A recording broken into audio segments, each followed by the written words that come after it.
Well, hello there, Hawk fans, and welcome to the Hawks Nest. It is the home episode of the I-30 Classic. The Hawks on Tuesday night, the 5-1 winners over the Yellow Jackets. They looking to get the sweep in the first week of district play here in District 10-6A. It is a beautiful Friday night for baseball. We're glad you're with us here on Rockwall ISD and sportsgram.net. And we are almost set here as the Yellow Jackets now going through their warm-ups. And down on the field there, you can see on the screen on our video broadcast, my broadcast partner, Shannon Rodden. Welcome in, sir. Hello, Stan. Glad to be back with you, buddy. It's been, it's been a big preseason, and now district's underway. We've already played roughly half the games for most teams. I think the Hawks, it's a little bit less than half. But good start to game one, and Hawks trying to get off to a 2-0 start. A 5-1 win for the Hawks. A two-hit performance from Johnny Lowe on the mound. Went the complete game. Had an incredible performance on Tuesday night. And Shannon, as you talked to Coach Harvey throughout the rest of the week, what did he have to say about Lowe? Well, Johnny got off to a slow start this year with the big game against Flower Mound Marcus at Globe Life Park. He got roughed up pretty good. We had an 11-inning game against us, and so. But Coach knows what he has. Johnny's a very accomplished young man, and he went back out. His last two appearances has done a good job, and then he wanted his stud on the pitcher's mound for Tuesday, Friday, and he delivered a two-hit performance.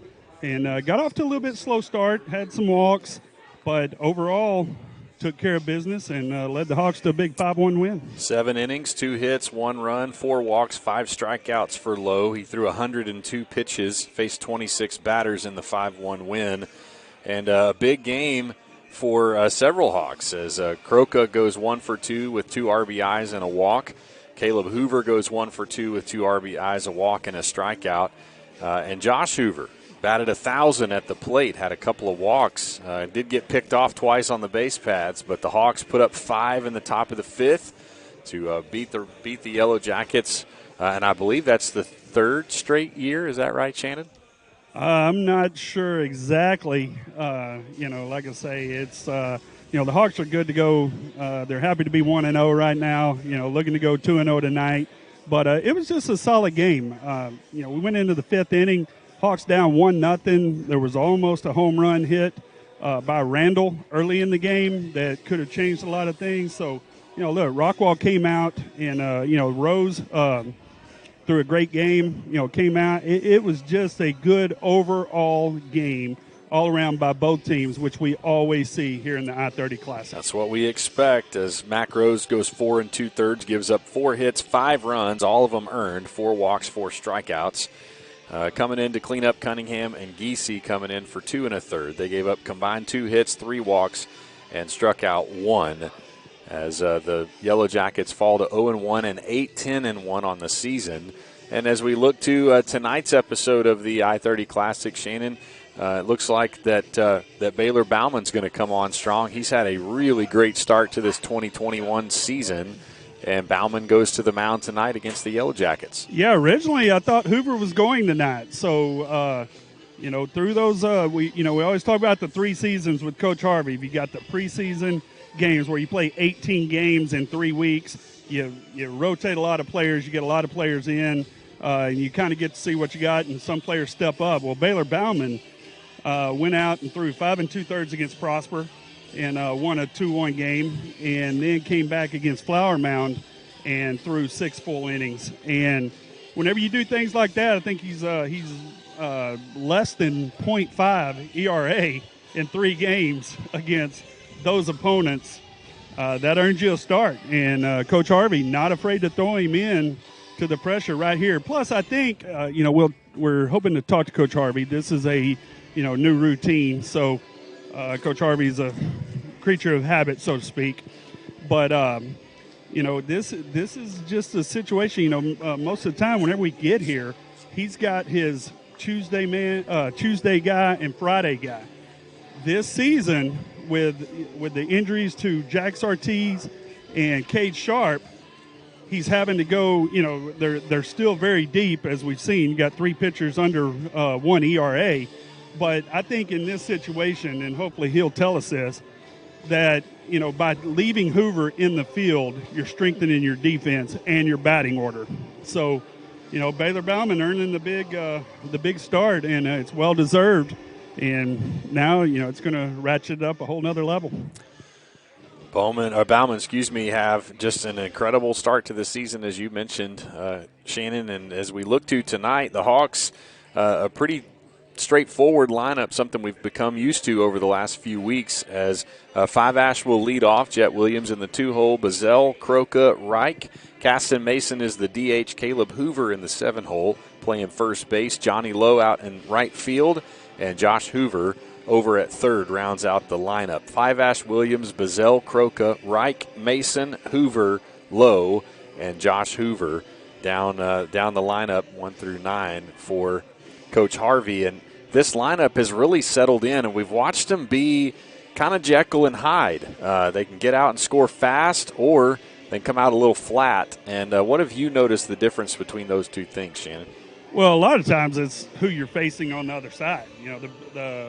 Whenever you're playing, they're number 2 in the PBR rankings right now. And so, generally in all these tournaments, the Hawks usually get the best pitcher from the other team. So, that has a lot to do with it in tournament play. But, yes, you're absolutely right. They have been hot and cold at times. But, it all starts with Kevin Bazell. He is right now he's off to probably the hottest start I've ever seen by a Hawk catcher. And there have been some good ones over the years. But he's batting .460.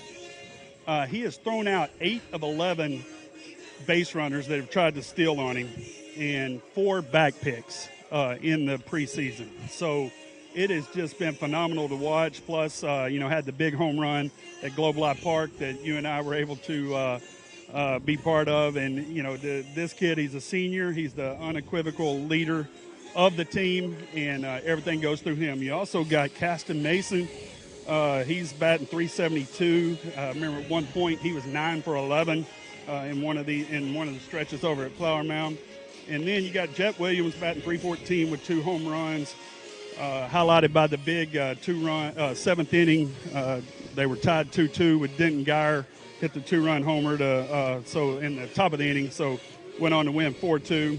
And then you got Zach Reich, Johnny Lowe, Carson Croca, Caden Five Ash, and both Hoover brothers.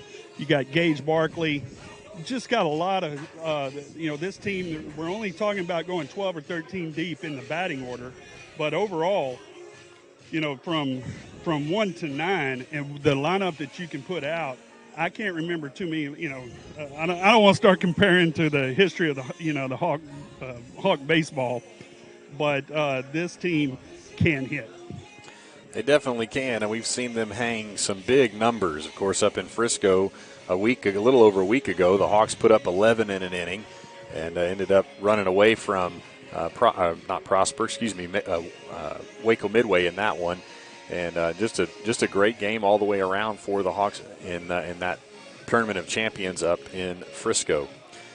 So we'll look across the way for just a moment at the Yellow Jackets for tonight. Their lineup 1 through 9 is number 10, Barrett Reebok, is batting first and playing center field. Braden Randall wears the number 2, will be starting at shortstop. Number 11, Cole Dillon, is behind the plate, and he will be in the 3-hole tonight. Batting cleanup, number 6, Matt Rose, will be over at first base. The designated hitter, Daniel Ramirez, wears the number 21. Mason Poppin will be in right field, the number 9, and batting 6th.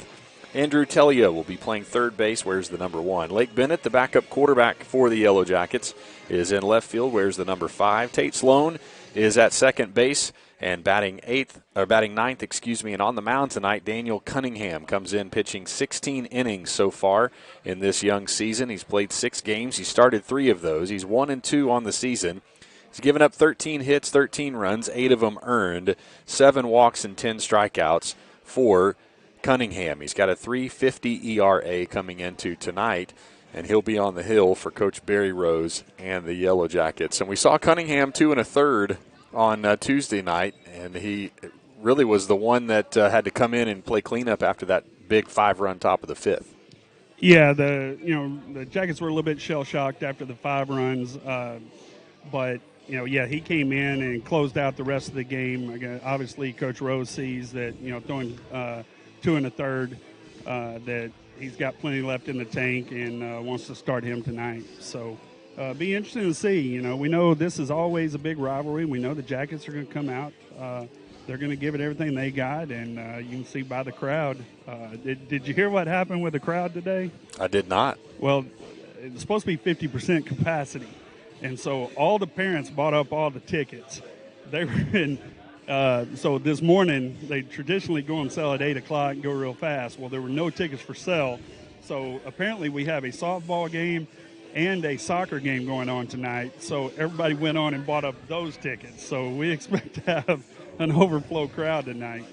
Hope Rockwall ISD doesn't get mad at us for talking about that, but maybe everybody is over at the soccer game. I don't know. Once you know what needs to happen, you just got to go get it done. And so we do have an excellent crowd here at the Hawks Nest tonight as we get ready for this one. It is Yellow Jackets and Hawks. We want to take one quick look back and go through some post-game interviews from the other night. And here is Coach Greg Harvey and a couple of those players telling you about that 5-1 win. So Coach Greg Harvey. No, you go to 15-3-1 on the season, but more importantly, you go 1-0 in district. Yep. Big win against crosstown rival. How you feeling? Feel good. I mean, it was a good win. I think it's far from our best effort, but it was a good win. Johnny went out and competed. Got in trouble right away, and was able to get the double play ball to get us out of it, and then kind of fought and battled all the way through the game, even to the very end. But he went out there, he did his job, he got the outs he needed. Yeah, you come up with, you go all the way to the 5th inning, scoreless on your end, then 3 big hits in a row. Yep. Start off by big senior Kuroka. Yep. I mean, that, we had left so many guys on base. We just needed that one guy to crack through and get us going, and thank goodness for Kuroka. He was big tonight and got that hit that we needed to kind of give us our spark plug and get going. Yeah. So, Coach, what does this do for your team going forward, in the district? I mean, obviously, the first win's always big, but with this being your biggest competition. I mean, it's just a win. We got to do it again on Friday. So, we enjoy winning, and we're gonna celebrate this probably till about tomorrow morning, and then we're gonna be back at work because they're gonna come after us on Friday, and we got to be able to answer it. Coach, 1-0. Keep it going. Yes, sir. Thank you. In that situation, just not trying to do too much, trying to get a hit, take the lead right there. Found a hole.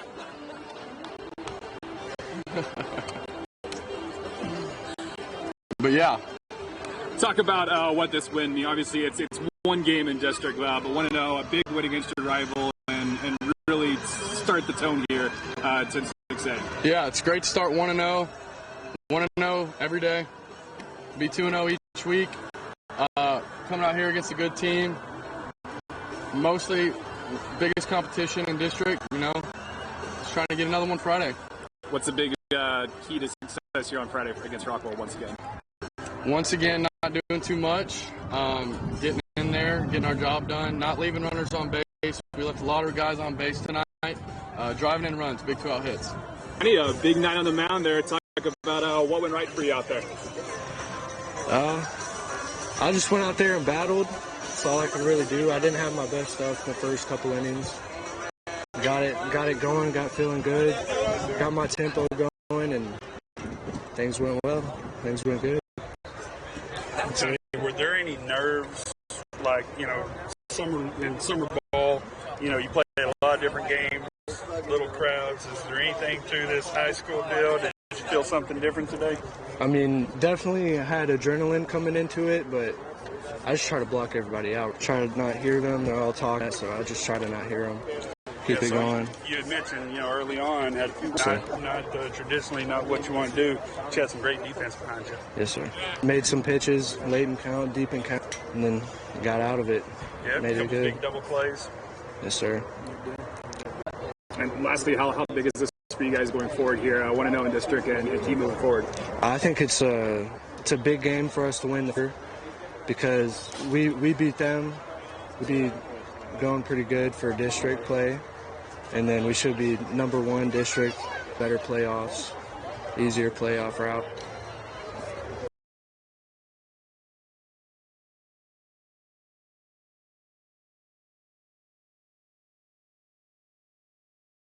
Hey there, Rockwall sports fans. When you need a new roof, call Firehouse.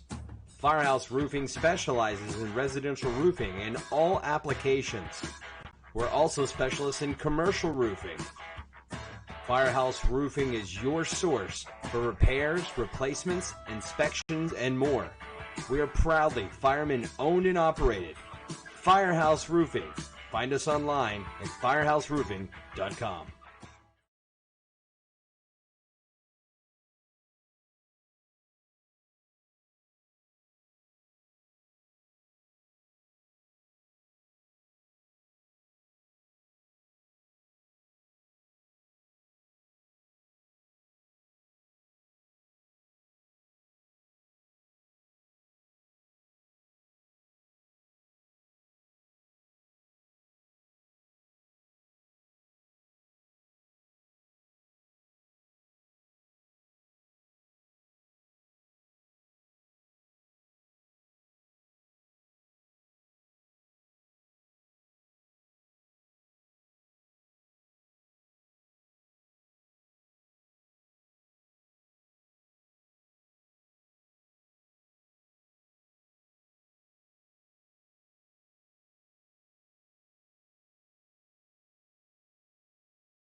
The national anthem here at the Hawks Nest as we are almost ready for first pitch here. Baylor Bauman on the hill. Kevin Bazell running back to his spot behind home plate. And we are just about ready to get underway for the home episode of the I-30 Classic. Shannon, there's really nothing like it here in Hawks baseball as the Jackets and Hawks crosstown rivals, and they do it up big every time. It's so much fun for the community. All these kids played together growing up, all the parents have been around each other. But, make no mistake, if we were playing checkers right now, we'd be trying to win too for a little bit of bragging rights and so on. So it's always just been a good, fun rivalry. I think it goes back to I heard Coach Talley say the other night, talking about how Coach Payne and Coach Harvey were both the assistants together, and then when the school split, Coach Harvey's been here since the beginning of the school, and I think those two guys, like Coach Talley said, it just breeds a good, healthy, competitive rivalry. But at the end of the day, we're all part of the same community, and it's fun to watch all these kids. We've seen them all since they were little. Watch them grow up. Now this is their time to shine, and good time to get after it here. It is definitely an incredible rivalry, and we do support the community. But for these next couple hours or so, it's Jackets and Hawks. Across the diamond for your Hawks, Hoover at third, Croca at short, Five Ash at second, and your third baseman, the freshman Caleb Hoover. Bauman's first pitch is outside and low for a ball. Left to right across the outfield, Reich in left, Jet Williams in center, and Johnny Lowe in right. So Hoover, Croca, Five Ash, and Caleb Hoover at first base. And then Reich, Williams, and Lowe in the outfield. At the plate is Barrett Reebok, comes in batting .306 on the season. 302, 524 on base percentage. Reebok, a big left-handed hitter. Now high pop fly left side. Croca giving chase. And now Reich will come in, and he makes the catch for the first out. And the Hawks have one away here in the top of the first. Bauman works fast. All these Hawks pitchers do. We talked about it a lot during the preseason, but he stands up there very competitive, very fiery, not a big guy. But there is some velo on his fastball. But the main thing, he is a gamer, and if you're not a competitor, you can't pitch in this game. So Bauman quickly kicks and deals and comes home. Base hit up first baseline. Hoover giving it all he's got. And just like that, Braden Randall on one pitch is the second Jacket retired here in the top of the first.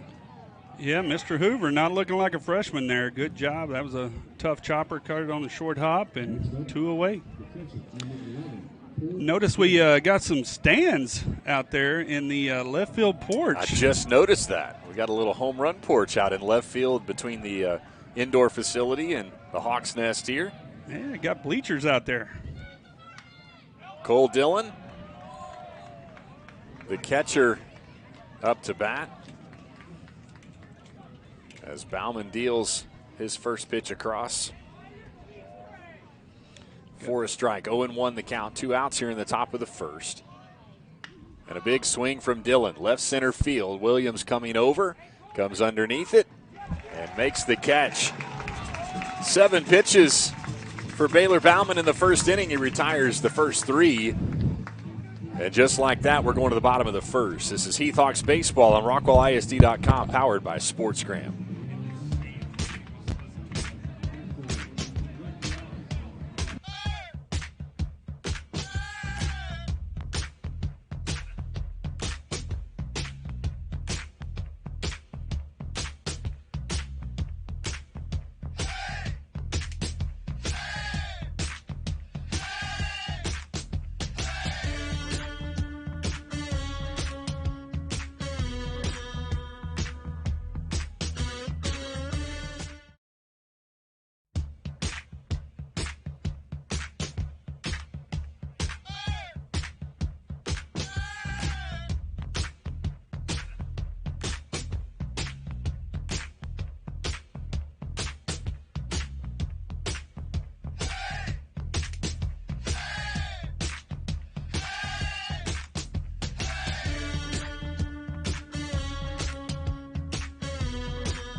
Welcome back to the Hawks Nest. We go to the bottom of the first. Baylor Bauman making quick work of the Jackets in the first inning.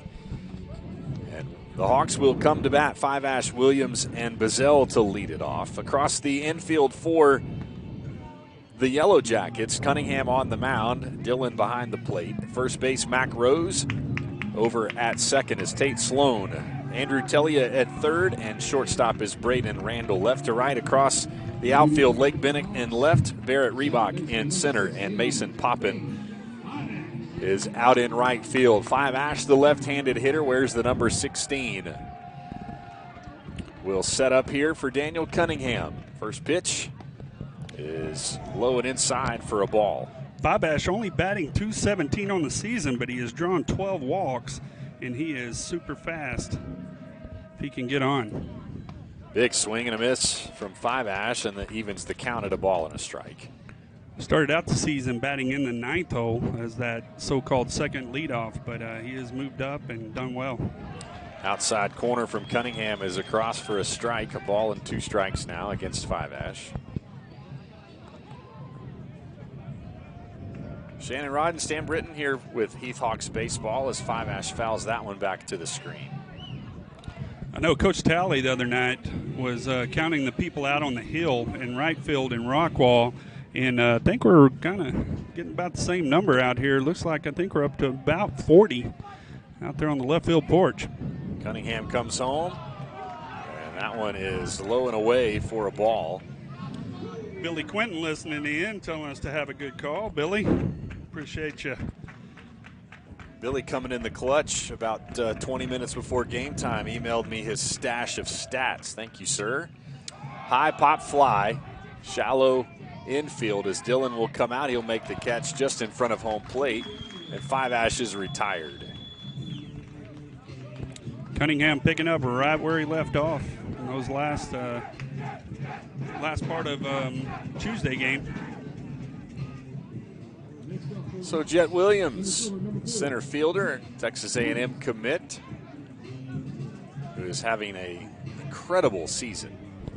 Yeah, batting .314, got the 2 home runs, 4 triples, 2 doubles. Big swing from Jet. Or excuse me, swing and a miss from Jet. That's what I get for looking down. You just can't do it. Can't do it, not in this game. 0-1 the count to Williams. Curveball misses outside, gets away from Dillon. Got a big 12-6 curve as Daniel Cunningham comes over the top, and that one just drops in. The 1-1 pitch. Outside, ball 2. Cunningham works from the first base side of the rubber.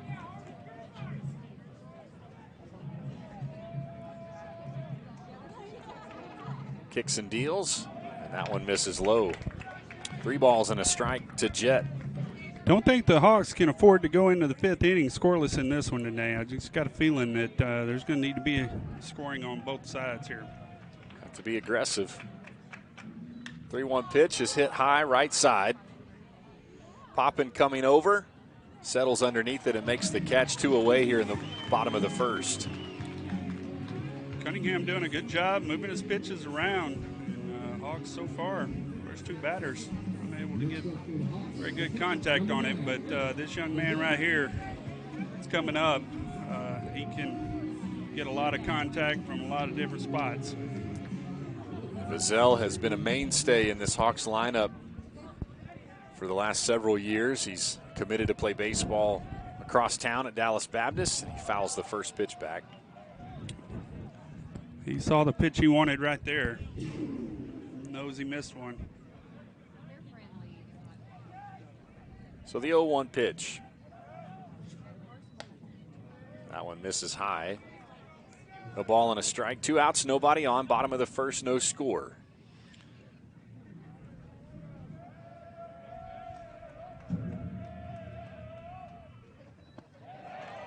That one's true for a strike, and Cunningham gets ahead of Bazell at a ball and 2 strikes.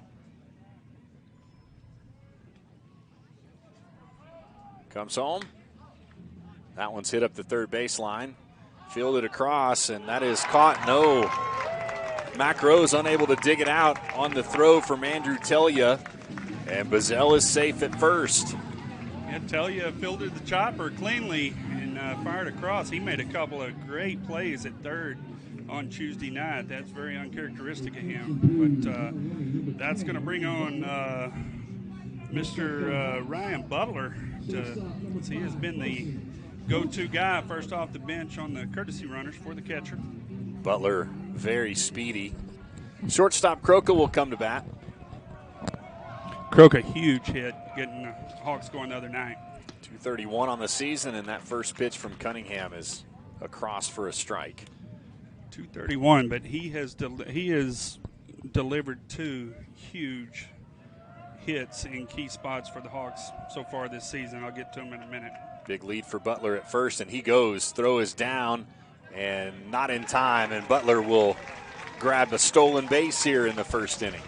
Yeah, Hawks were down 4-1 against South Lake Carroll and had the bases loaded. Croca, he's off to I think what he would call a slow start, and he had a bases clearing triple to go from down 4-1 to up 5-4 that swung that game. And then, of course, Tuesday night, got the first big RBI.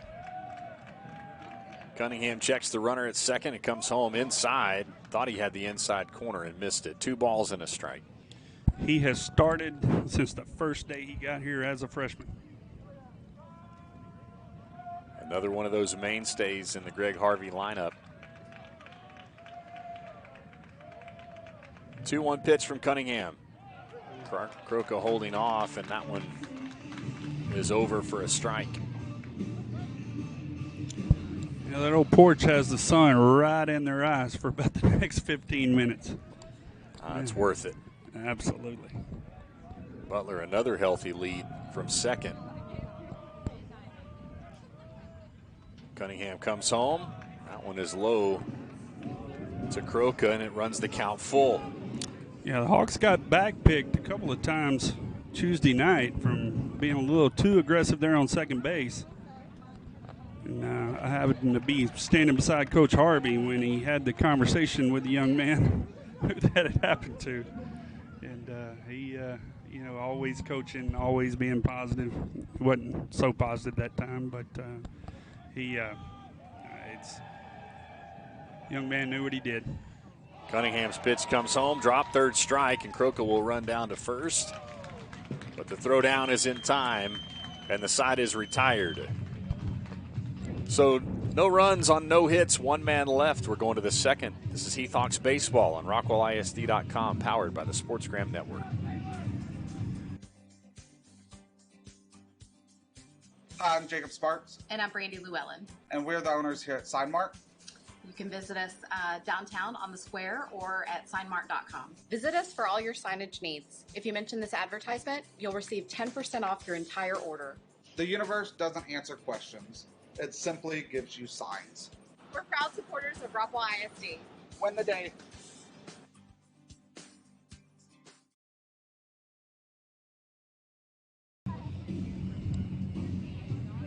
Back to the Hawks Nest. Inside the broadcast booth, Shannon Rod and Stan Britton for the Heath version of the I-30 Classic here on a gorgeous Friday night. A little bit of wind now starting to pick up, blowing straight away center field. And Shannon, as we've gone through 1 inning, what do you think so far? Well, I definitely think that the JV soccer game over there, that those people are in the wrong spot. I think you're right. Well, maybe they just finished the soccer game and now they've come over That's to a good point. They watched a little soccer and then came over because this is a great crowd. It's so good to see a packed crowd back here at the Hawks Nest. Getting treated some good baseball. Left-handed hitter Mac Rose fouls the first one off as Bauman gets ahead 0-1. Inside pitch misses to even the count at a ball and a strike. And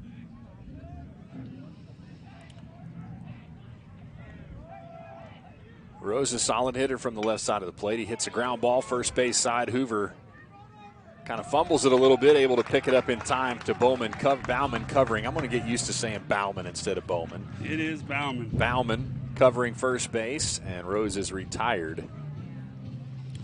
We're going to do baseball movie trivia tonight at the top of the fourth inning because the Hawks always have their traditional song played in the middle of the fourth. So we will be coming at you tonight. You can text in 972-742-3877. Ramirez, the designated hitter, fouls off the first pitch. Or you can reach us at hashtag Heath Hawks Radio with the answer. It'll be the top of the fourth. The movie is The Natural. So $25 gift certificate. We're going to give one away here and one away online. Ground ball. Bauman covers over to Hoover. And Ramirez is out. The 2-3 put out from Baylor Bauman over to Caleb Hoover. 5 up, 5 down for Baylor Bauman. So, Stan, I'm going to ask you, what do you think about Baylor Bauman? I've gotten to see him a few times. He's deadly. You can definitely see where Coach Harvey's dilemma was in trying to decide who to throw tonight. Originally, the rumor was that Hoover was going to throw, Josh Hoover. And, of course, Hoover started out first 18 innings of the season scoreless. But, for whatever, he didn't get to talk to Coach Harvey before the game, but you can't fault him here. It gets a stronger defensive lineup with Josh over at third base. And, like I say, Baylor making the most of his opportunity and showing Coach so far exactly why he needs to be in there. Mason Poppin, the right fielder, comes to the plate with 2 outs in the top of the second. And Bauman's first pitch is across for a strike. 275 hitter, 14 of 51 at the plate. As Baylor kicks and deals, and this one is fouled back third base side. Glad you're with us. If you're following along on Twitter, you can tweet into the broadcast booth at Heath Hawks Voice or at Heath Hawks Radio. Make sure and let us know where you're listening from, who you're cheering for tonight. We'll make sure to give you a shout out on the air as Bauman comes home and strikes out Mason Poppin. What a K from Baylor Bauman. And we're going to the bottom of the second. Scoreless. It's Heath Hawks Baseball on RockwallISD.com, powered by the Sports Grand.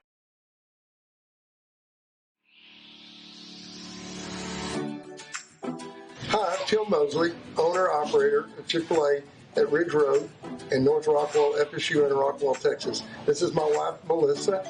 We are proud to serve you here in Rockwall. Come see us and eat some chicken, especially at our new location in the north end of town. We'd like to tell you we're proud supporters of Rockwall ISD, and hope you enjoy the game tonight.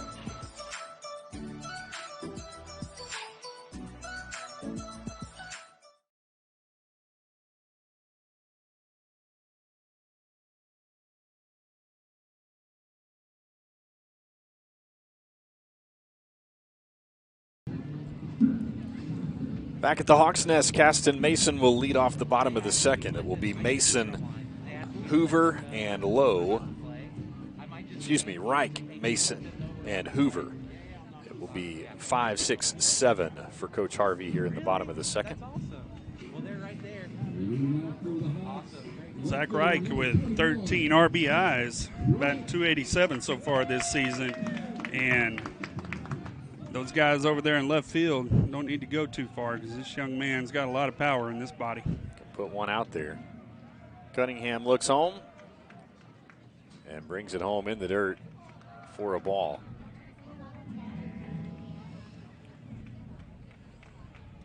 It's absolutely perfect weather.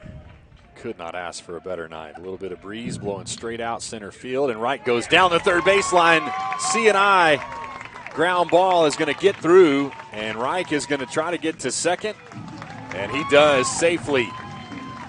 A double to lead off the second inning for Zach Reich. Yeah, Zach, another one, he's been in the lineup since his sophomore year as well, the senior.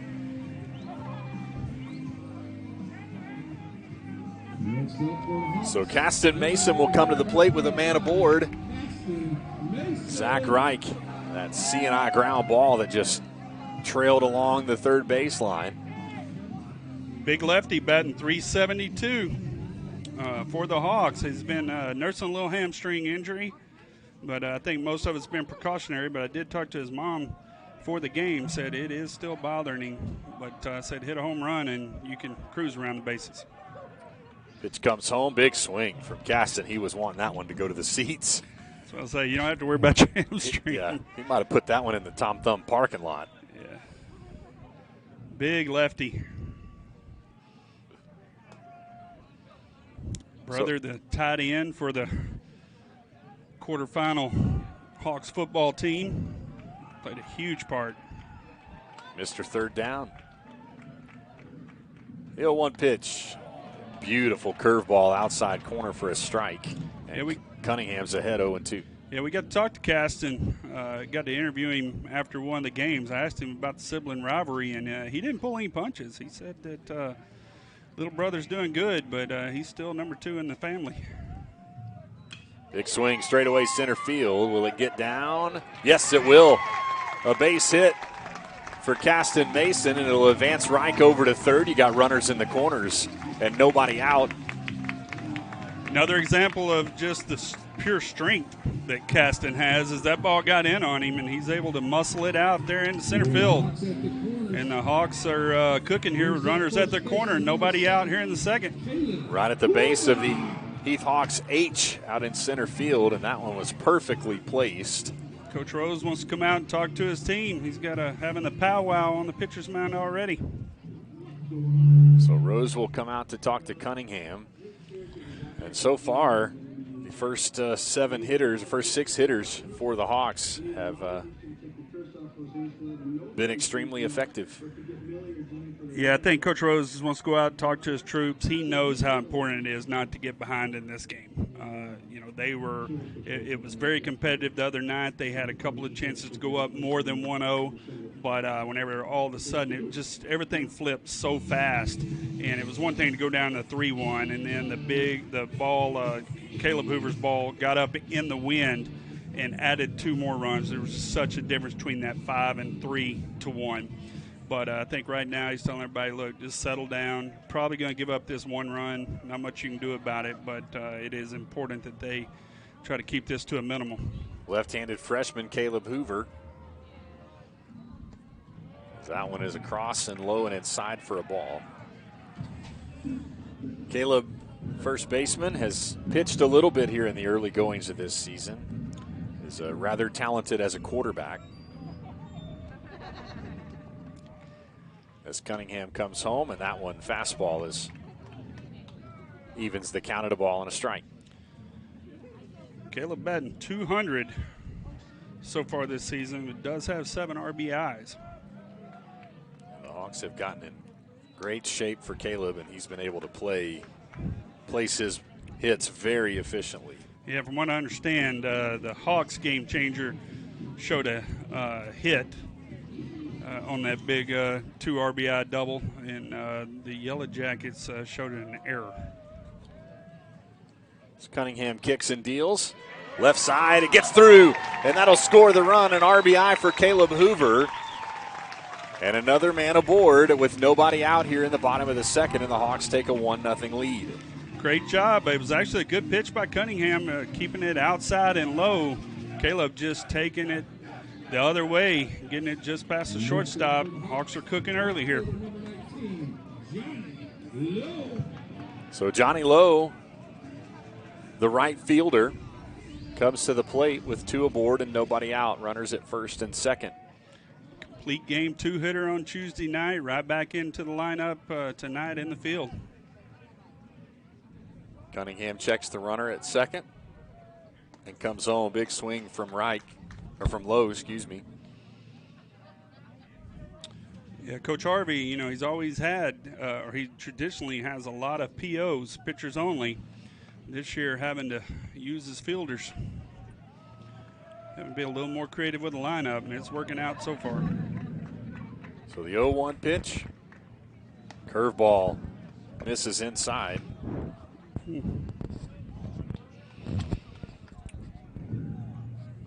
Umpire may have given up on that one a little too quick. That looked like a good pitch by Cunningham. That 12-6 curveball is very effective. 1-1 pitch. Outside. 2 balls and a strike to Lowe. If Lowe is able to get aboard, go to Josh Hoover to round out the order, and then back to the top in Caden Five-Ash.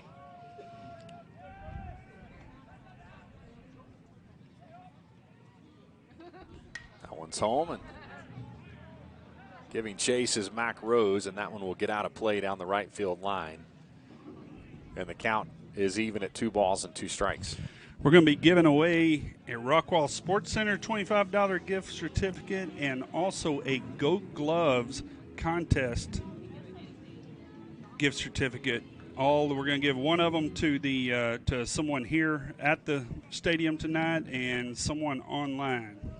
That'll work.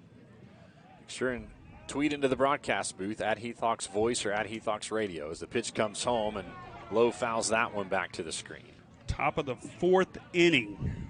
Normally we've been doing that in the middle of the 4th, but we're adapting to the Hawks traditions here, so we're going to announce it at the top of the 4th inning. Look forward to everybody playing.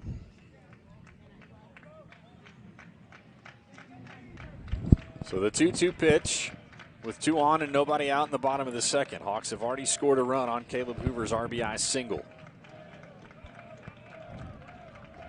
Cunningham kicks and deals, and that one is fouled back. Lowe battling at the plate. Good job fighting that one off. Looked like Cunningham had that outside, and Johnny just fighting it off. 3 straight hits for the Hawks, Reich, Mason, and Hoover. Lowe looking to add to that here. 2-2 pitch, big swing. Third base side, Trelia is able to pick it up, and he's going to get the force out at third as Caston Mason couldn't get there in time, and Trelia made a heck of a play over there. Great play by Trelia, the third baseman, as he had to go backhand that chopper deep in the infield and turned it on, and Mason hustling. They both slid at the same time. Good job by the third baseman. Keeping the damage to a minimum. Now there's 1 out instead of base loaded with no outs. Andrew Trelia, excuse me for that. If his mom or any Yellow Jacket fans are listening, Andrew Trelia at third base. Great play to get the put out. The Hawks still have 2 aboard, and now 1 out, as you mentioned, Shannon, for Josh Hoover. Third baseman batting in the 9 hole tonight. Yeah, those are the plays that make a lot of difference late in the games. Fantastic play by the third baseman there. Josh wears the number 17 in baseball and football. Good pitch from Cunningham across for a strike, and he's ahead of Hoover at no balls and 2 strikes.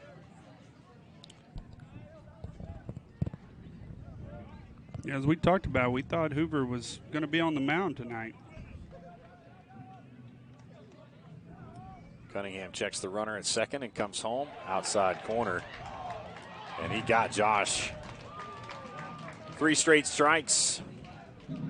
And Cunningham trying to get out of an early hole as the Hawks score on the RBI single from Hoover, who stands at second.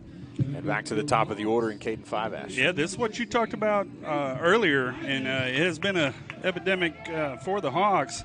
Last couple of years, if you get runners on first and third, you're expecting to score more than 1. So right now, Cunningham has a chance to get the Jackets out of a mess. Pickoff trying to get Hoover napping at second is unsuccessful. I think Coach Rose and his crew, if they can get out of here only down 1-0 after the start to this inning, it would be a huge win for them. 3 straight hits to put out in the strikeout now, as that one hits Five-Ash and will load the bases. Cunningham came inside, and Five-Ash takes it off the front arm, and that'll load the bases with 2 outs for Jet Williams. Yeah, Five-Ash, one of those guys that can stand there like a statue. I'm bailing out. Yeah, no doubt. So Jet Williams will come to the plate with the bases loaded and 2 outs here in the bottom of the 2nd, and the Hawks lead 1-0. Cunningham comes home, big swing, right side, high pop fly. Poppin coming over, makes the catch.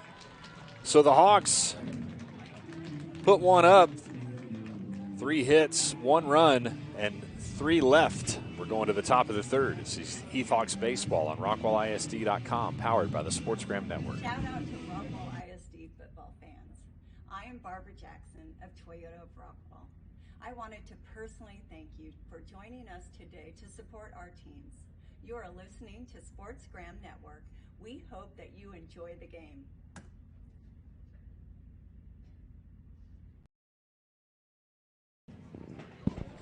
Back to the Hawks' nest. We go to the top of the third. The Hawks lead 1-0.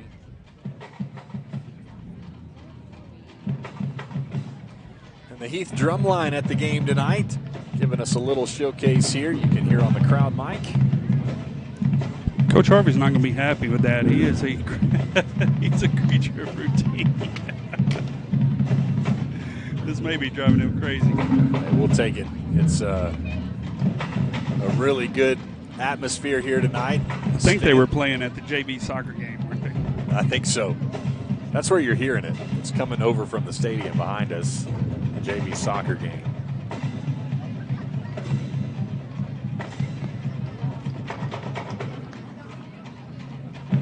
Hawks had a big opportunity there. No doubt about it. You only get one. They had runners on first and third, nobody out. They certainly expect to get more than one run there. So we'll see how that plays out as the game goes. So Telia, the third baseman, will lead off the third inning for the Jackets. Baylor Bauman has thrown 15 pitches through the first 2 innings, 12 of them for strikes. And he has been almost flawless. Inside corner, strike one. What a pitch from Baylor. Just continues to compete. I mean, you see him out there, not a big guy, but he is a competitor. Gets Trelia to chase one in the dirt, and he's ahead, no balls and 2 strikes. I don't know why I want to keep adding an R to Andrew Telia's name, but I do. So forgive me. I will do my best to correct it throughout the game. Bauman comes home to Telia, misses high.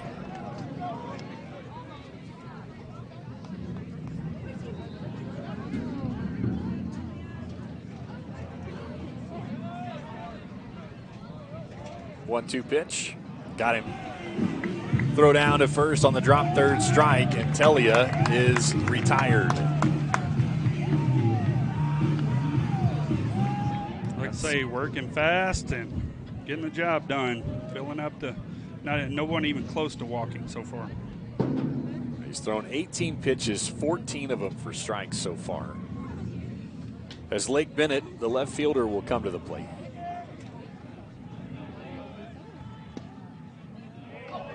This is low and inside.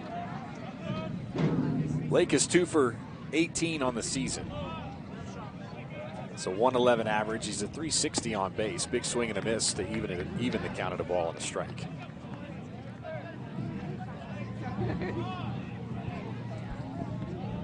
Sun is completely gone now. Everybody out there on the porch can see. High pop fly right side. 5-ash going out. And Lowe coming in. Lowe makes the catch on the run. And there are 2 down here in the third. Tate Sloan, second baseman, number 3, right-handed hitter. I think Coach Rose probably wanting his team to start taking a few pitches here, or at least start connecting, because Baylor only 22 pitches so far and almost out of third inning. 200 hitter is Sloan. 5 for 25 as Baylor misses outside and low, 1-0. Swing, and that one is trailing foul. Hoover giving chase, and that one will get out of play on the first base side. So 1 ball and 1 strike to Sloan.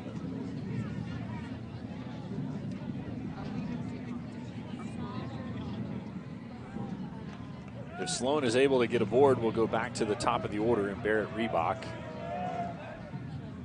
That is a charge. Right center field. Lowe coming over. Williams as well to help him, and Lowe's going to make the catch. Great catch on the run by Johnny Lowe, and the side is retired.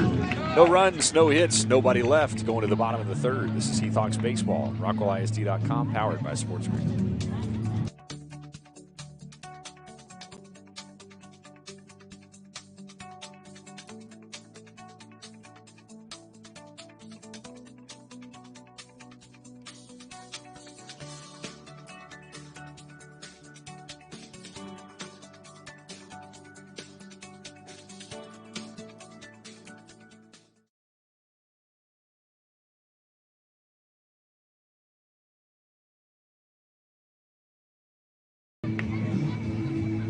Welcome back inside the broadcast booth. Heath Hawks baseball on RockwallISD.com, powered by the SportsGram Network. Shannon Rodden, Stan Britton here with you, bringing you the home edition of the I-30 Classic. The Hawks won on Tuesday night 5-1, a big 5-run top of the 5th inning for the Hawks. It's the difference in that game. Hawks left 3 aboard last inning. Able to score 1 on the RBI single from Caleb Hoover, a C&I single that got through it short.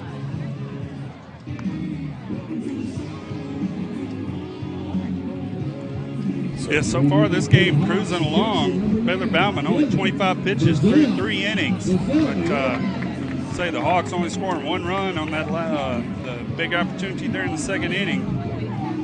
It's going to take more than that tonight. So Kevin Bazell will lead off the bottom of the 3rd. It'll be Bazell, Croca, and Reich. The 3, 4, 5 hitters, heart of the order for Greg Harvey's Heath Hawks.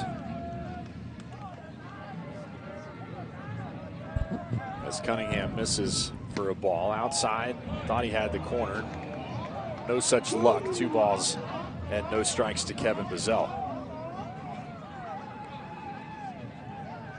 Flags have settled now in center field after a bit of a breeze as Bazell fouls that one back to the screen.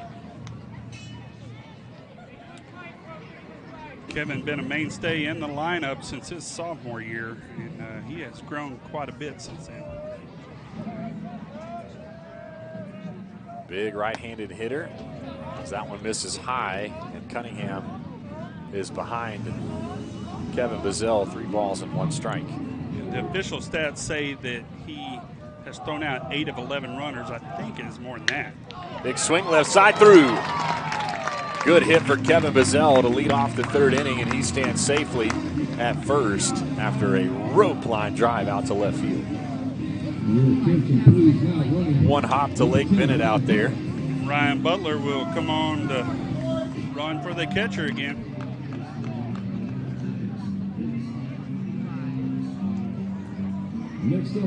Butler stole a base back in the 1st inning.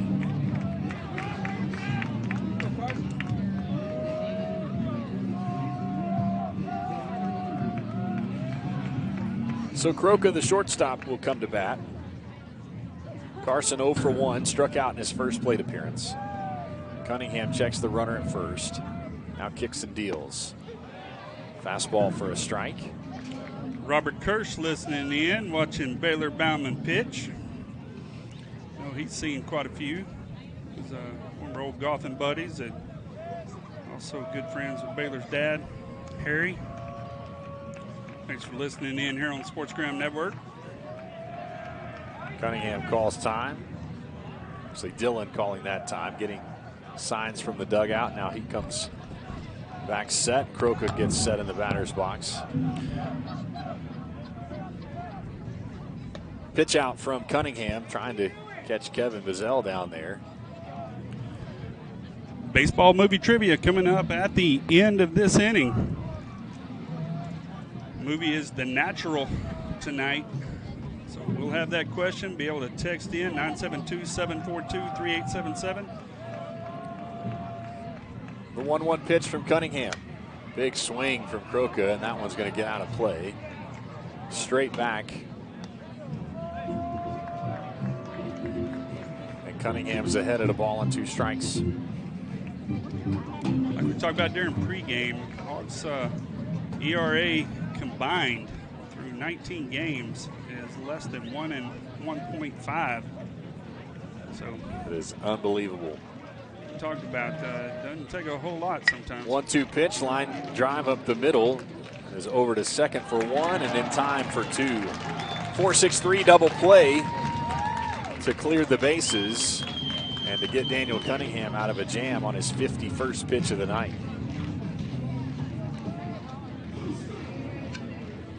Yeah, good job by the Jackets defense. Croca's chopper went to about the worst spot that it could. Taylor made double play. So Reich will come to the plate with 2 outs and nobody aboard. Zach was the runner that scored off of Caleb Hoover's RBI single, and that curveball drops in for a strike. Doubled in the second. He has homered in the I-30 Classic before. Outside corner. That is a pretty pitch from Daniel Cunningham. Yeah, Cunningham's heating up here, pitching well. 53 pitches through 2 2/3. Left side ground ball picked up and over the head of Cunningham covering. And Reich thought about going down to second, but changed his mind as he rounded the corner. Yeah, Rose did a good job of fielding the ball coming across his body, but I think he couldn't decide whether he needed to underhand it or overhand it. That's giving number 25, giving the Hawks fourth out in the inning. That can be dangerous. 2 errors for the Yellow Jackets so far tonight. As Reich stands at first to Caston Mason, the designated hitter. Inside, ball 1. I'm kind of surprised. I guess it is early in the game, but a little bit surprised that Coach Harvey may not pinch run here for Zach. Zach, not the fastest guy we have on the base paths with 2 outs, but he's electing to stay with the senior. Mason was the middle of 3 hits back in the second inning. Continuing that hot streak. As Reich, Mason, and Hoover got aboard to score the run to put the Hawks ahead 1-0. Cunningham behind now, 2 balls and no strikes. 2 outs, 1 on. Hawks lead 1-0 in the bottom of the 3rd. Pitch to Mason, big swing, right side. Will it stay fair? It is gone! Caston Mason, 2-run home run! Caston just turned on the fastball and blasted it into right field, and it was a no-doubter. Coach Rose is out. He is arguing that it went back foul, but I didn't see anything that showed that it go back foul, and way to go, Caston Mason. He is arguing. Poppin, the right fielder, is making his case as well, but it will stand. Caston Mason, a 2-run shot to right field, right down the first base line. And the Hawks lead is 3-0. Jackets given that 4th out. You cannot do that to these Hawks. Hawks have been a good. Hawks are so solid defensively, but the Jackets had their chance to get out clean here in the 3rd, but not now. Caston Mason making them pay with a big 2-run shot. The Hawks lead 3-1.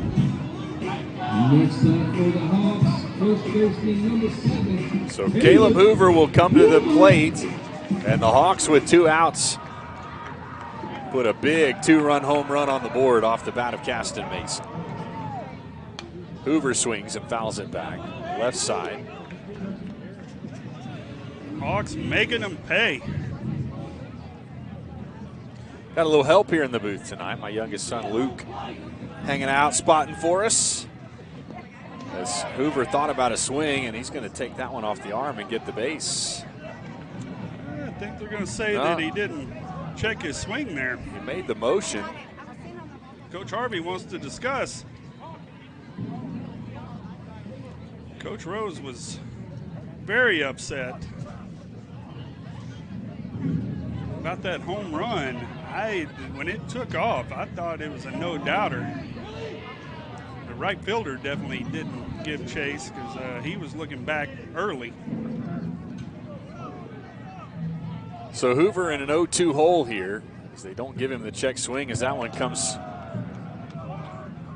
past the catcher, Dillon. Goes back to the screen. And now Hoover behind in the counted ball and 2 strikes.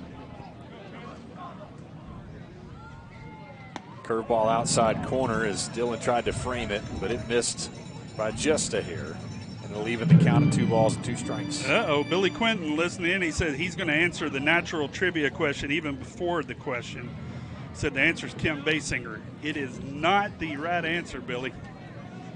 But, John Harrell, Coach Harrell, the offensive line coach, listening in. Caleb Hoover, line ground ball that can't get through, and he is out at first on the 4-3 put out. So here's the question. Text in 972-742-3877 or at He Talks Radio with the answer. In the movie The Natural, a tree was struck by lightning and Roy Hobbs made his own bat. What did he name the bat? So what is the name of the bat in the movie The Natural? Text in 972-742-3877 or Twitter at He Talks Radio. Look forward to those answers. $25 gift certificate to Rockwall Sports Center. The name of the bat in The Natural. You can text in or you can put it on Twitter at Heath Hawks Voice or at Heath Hawks Radio. Glad you're with us tonight. Shannon Rod and Stan Britton in the booth here at the Hawks Nest for the I-30 Classic. Want to say hi to our friends John and Tiffany Birch listening at home. Glad you guys are with us tonight for Heath Hawks baseball. 2 Yellow Jackets that wear red and black. I like to see that.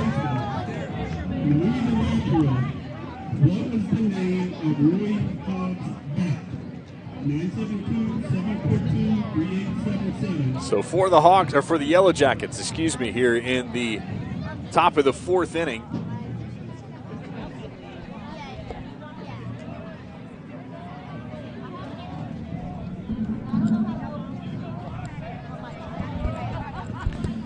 As Bauman comes home, big swing from the top of the order, Barrett Reebok. It looks like it's going to get out of play. Nope, foul territory. Hoover not able to make the catch as Hoover and Ryan coming over, but it will fall foul.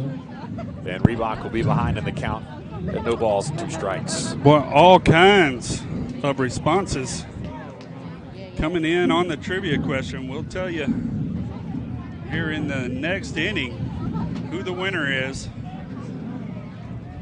Got a couple of texts myself. Yeah, I've actually got a couple of wrong answers. We'll have to timestamp it.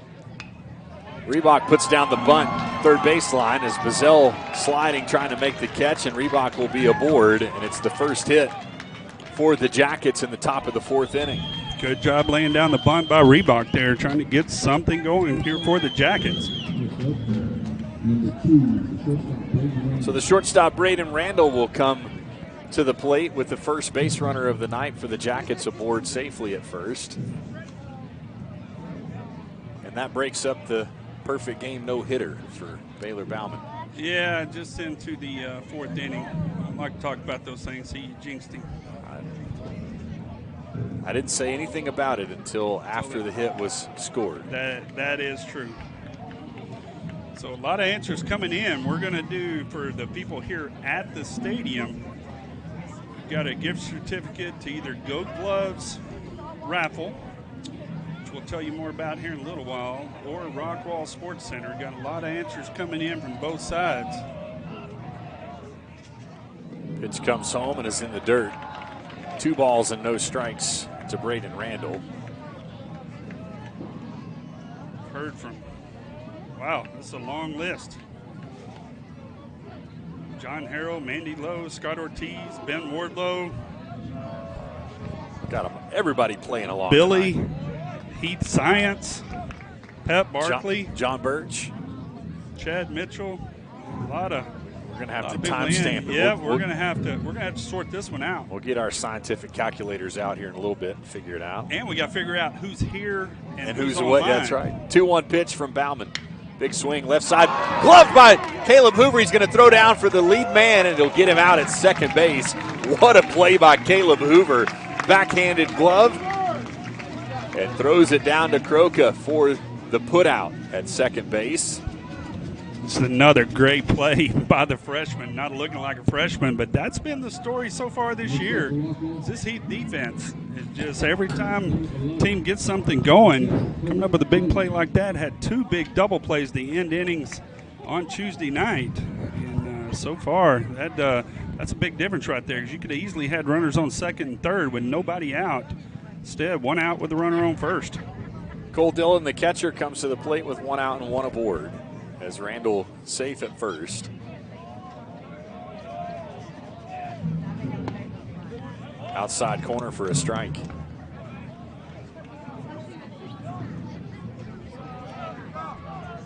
So like we talked about, Bauman, very efficient, works very fast, but the main thing, he does not get behind in the counts. 32 pitches for Bauman, 24 strikes. Faced 11 batters.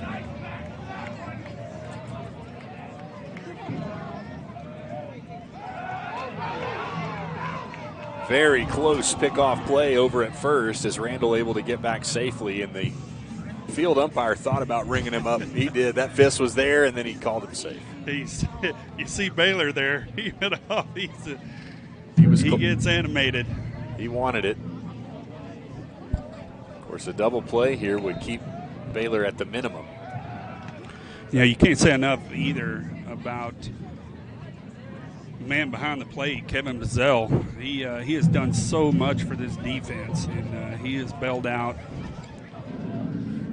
several of the Hawks pitchers this year. Inside misses for a ball.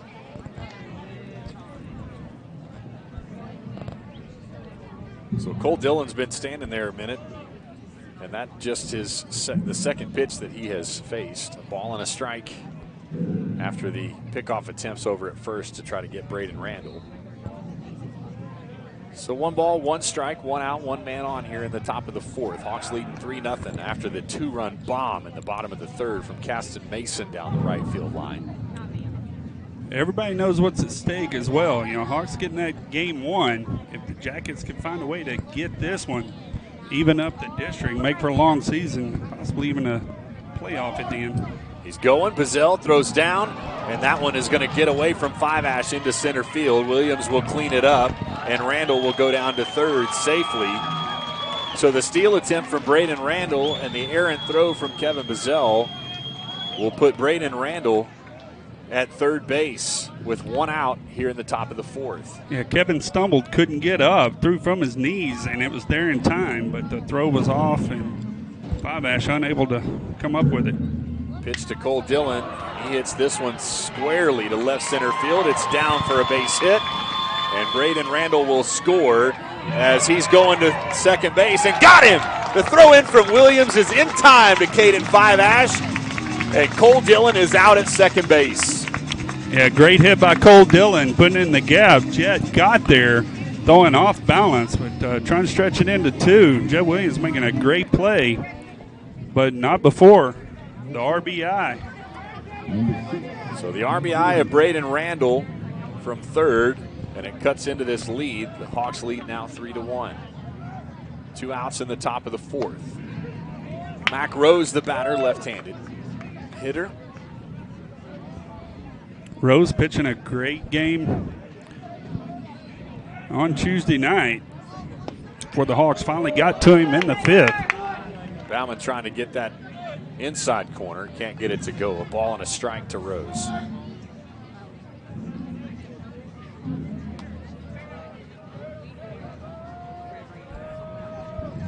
Baylor comes home. Inside corner. Misses again. 2 balls and a strike.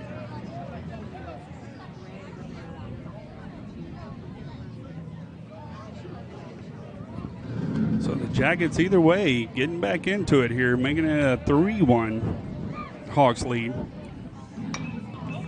Hit right side from Rose. Bounding ground ball, and he gets there in time, and Rose is out. Good play from Caden Five Ash to Baylor Bauman covering. But the Jackets score a run on 2 hits. They leave a man. We'll go to the bottom of the 4th here shortly, but have you sorted it out over there? We have sorted it out, and the winner of the gift certificate, and there are several. First of all is Mandy Lowe, who is the aunt of Johnny Lowe. All right. She is, I need to know from Mandy Lowe, are you here at the game or are you listening online? If you could text me back. She got the right answer. So I need to know if Mandy Lowe, if you are at the game or online, and then depending on that, that will tell us who wins the other one. So all right. That's our first winner. I'll be back with you on who the second winner is. Determine the second one after we determined the first one. You're such an orderly person, Shannon. I'm telling you, we're just we're winging it. Glad you're back with me here, Stan. You know, it's fun. There was a time earlier this week that I was going solo. This is just too big a game to go solo. You know, it is. And if I'm sorry to give you that panic. I don't know how to read a calendar, so we got it sorted out, though. You bet. No, it's all good. And appreciate everybody listening in on the SportsGram Network. Also tweeting in at Heath Hawks Baseball, and is it at Heath Hawks Voice? At Heath Hawks Voice, yeah. Let us know where you're listening from, who you're cheering for tonight. I'd love to give you a shout-out on the air. Texting in 972-742-3877. I know Coach Harrell's listening. Nick Harris listening in, saying go Hawks. It's our buddy Nick. I was getting live tweets from Nick all day today on the March Madness tournament. He actually put me in a bad spot, Nick Harris. You said on Twitter that Max Abmas for Oral Roberts was a Dallas Jesuit via Rockwall Heath, and I was sternly corrected on Facebook that he was never actually a Heath Hawk. He was a Rochelle Ranger, but he was never a Heath Hawk. Big swing. Who are we talking about there? We're talking about Max Abmas, sophomore basketball player for Oral Roberts, who for the 9th time in history. His sister goes to school here. His sister, okay. So Max never attended here, according to his aunt, who corrected me on Facebook. Big swing from Johnny Lowe. My understanding is his sister goes to school here, part of the drill team.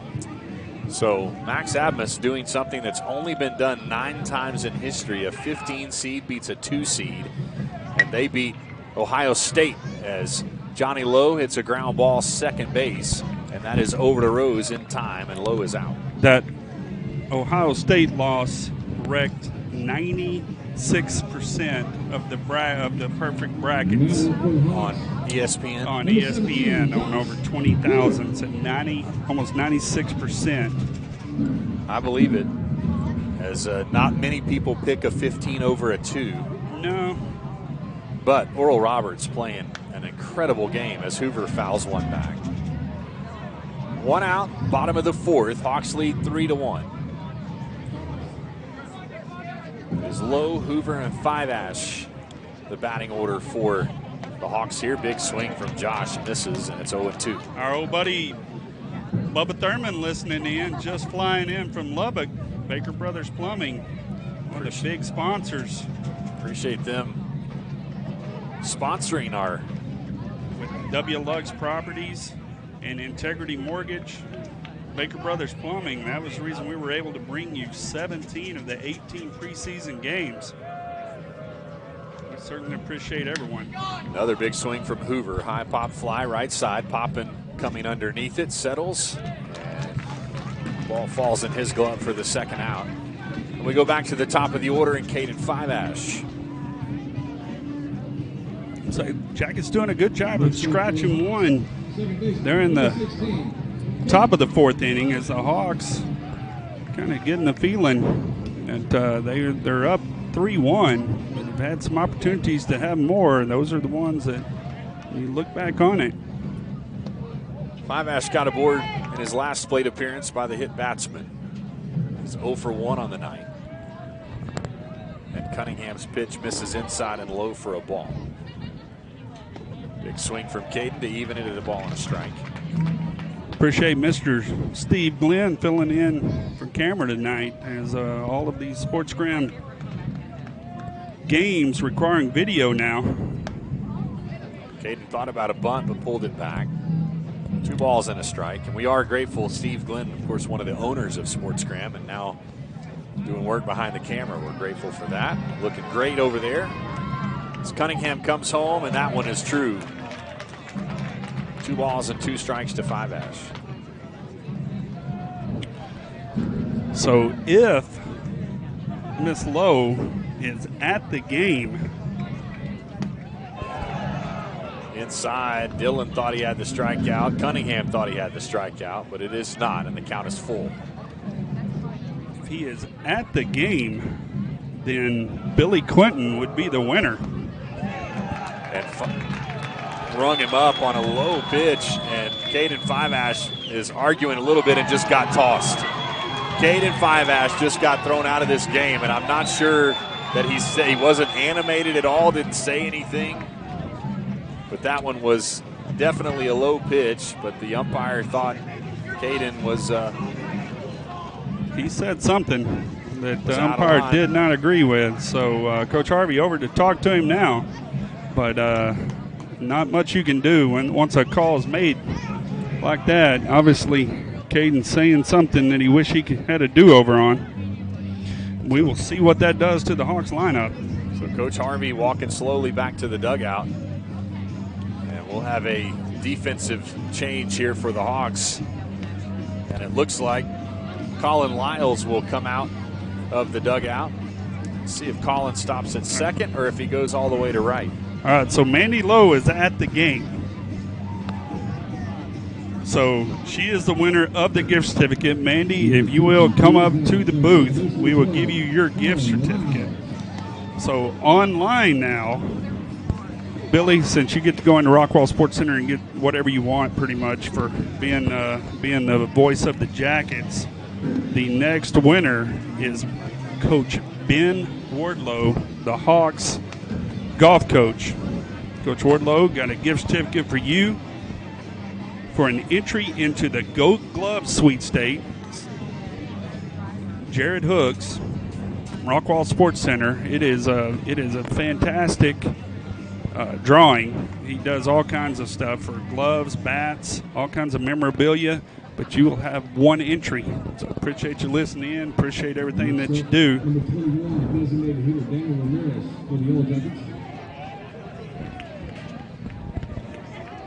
So Daniel Ramirez will lead it off, the designated hitter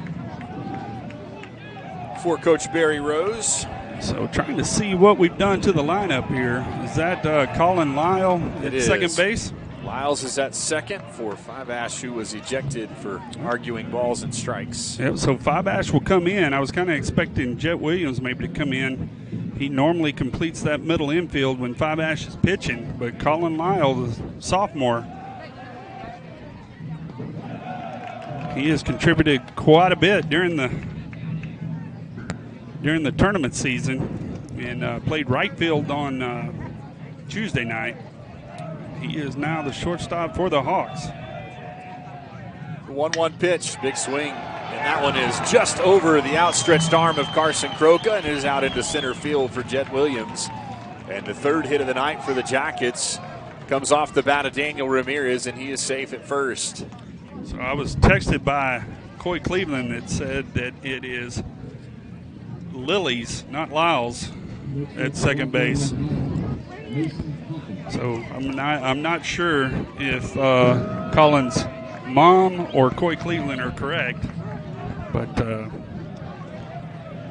supposedly it is Colin Lilies. Maybe that's. I think I'm gonna go with Colin's mom. I'm gonna go with this mom, and I'm pretty sure it's Lyles. Okay. Pull back, and the throw down from Bazell is over Hoover's head and out into right field, and Ramirez turns the corner like he's going to go to third, and that's two errant throws from Kevin Bazell tonight.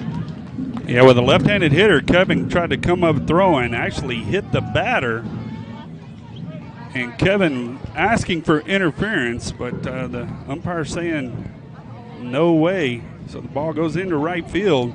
Now runner on second, nobody out, and the Jackets threatening. So Billy said to donate his winnings to my son Luke. He needs to be paid for his spotting duties. I'm going to go ahead and pull the same card that I did on Billy with you. You're right. Well, here's you the pretty thing. much get to walk into Rockwall Sports Center and get whatever you want. Here's the thing, Billy. If Luke was actually spotting, he's been paid in nachos and pizza and red Gatorade. I think he's doing just fine. I bet Coach Wardlow could use that gift certificate. So the 2-0 pitch from Bauman. Checks the man at second is Ramirez, and Bazell thought about a throw down. Held it up. Mason Poppin is the batter. Sorry, we got all tied up talking about Rockwall Sports Center. Well, we appreciate those guys. But, no, you're absolutely right. 3 balls, no strikes. This is the first time it's been a 3-0 count on Baylor Bauman. The Jackets threatening to make this a game again. Inside corner, strike one. Good pitch from Baylor. Fastball caught that inside corner. And the dark side is loud and proud tonight. Lots of noise from the student section here at the Hawks Nest. It is just good to see a full crowd again. No doubt. 3-1 pitch inside, misses. And Mason Poppin gets the free pass down to first base. Coach Harvey's going to come out, wants to talk to Baylor, probably his entire infield, probably just to settle everybody down. I don't think this is going to be the end of Baylor yet, but only 43 pitches. I think Coach Harvey just wants to change the pace, talk to everybody, settle down. Like I say, if you don't give them any free bases, then Hawks are going to be hard to beat. But game Yellow Jacket team tonight. 2 ducks on the pond now at first and second. And the Hawks up 3-1, but nobody out here in the top of the 5th.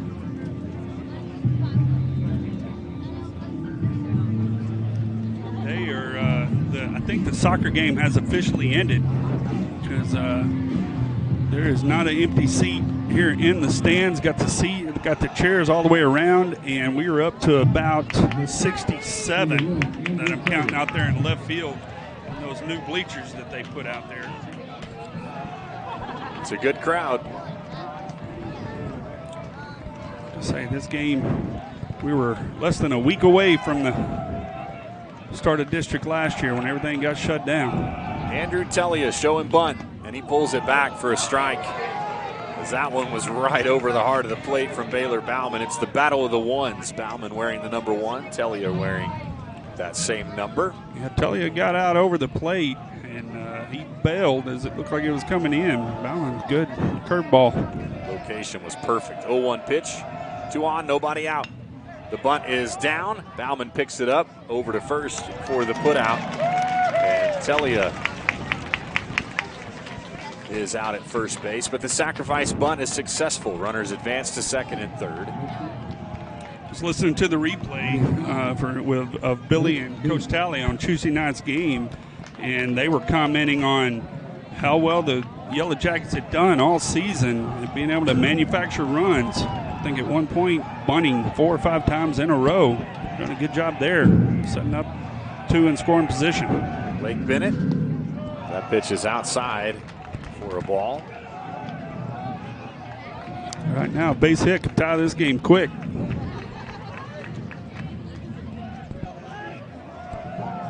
Infield playing back in the middle. Big swing from Bennett, misses. Ball and a strike.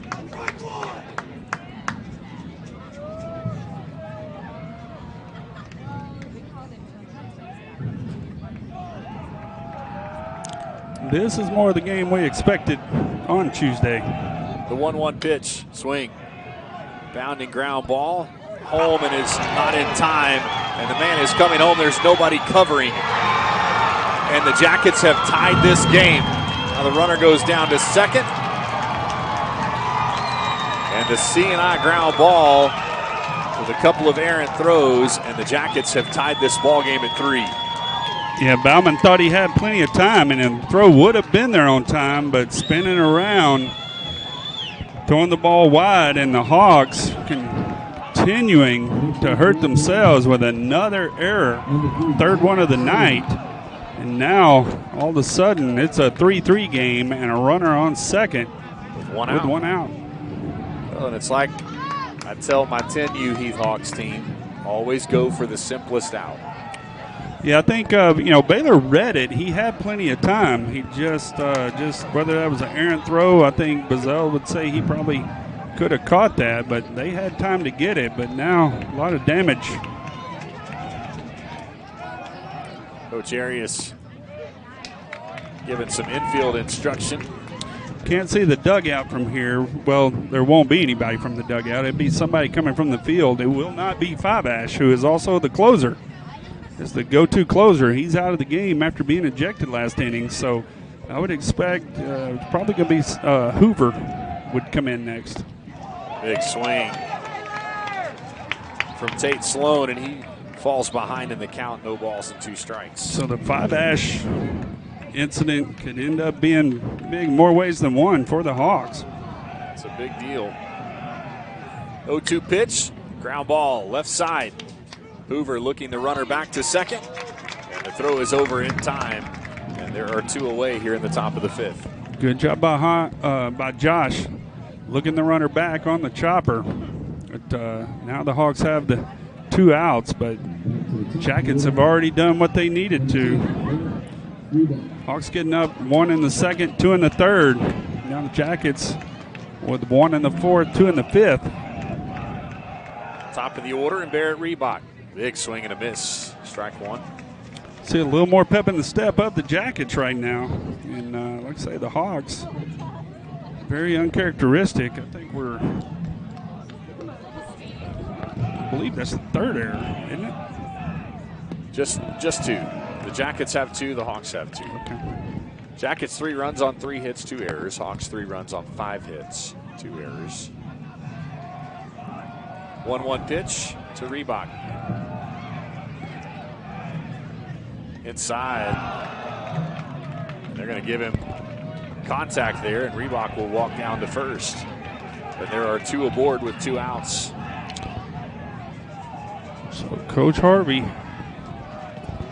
Now Baylor getting a little bit rattled here. Now, Bauman was deadly in his first about 40 pitches.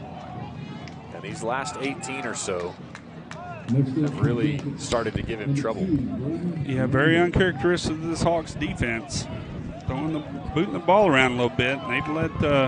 They've allowed the Jackets to get on a little bit of a roll here. And just try to get this 3rd out, get out of it, and reset.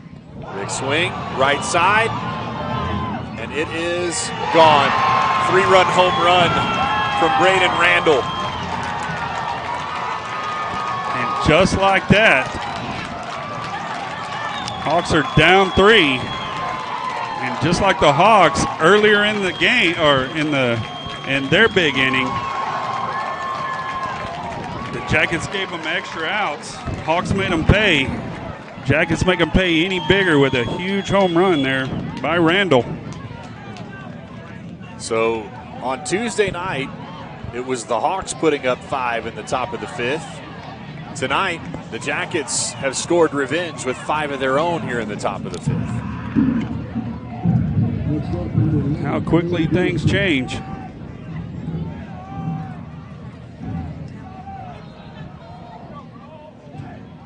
Cole Dillon goes left side. High fly ball. Gone. Cole Dillon back-to-back home runs for the Jackets. And they score another run. It's 7-3. He turned on the fastball and hit it over the scoreboard off the building, and I think that is going to bring on Coach Harvey.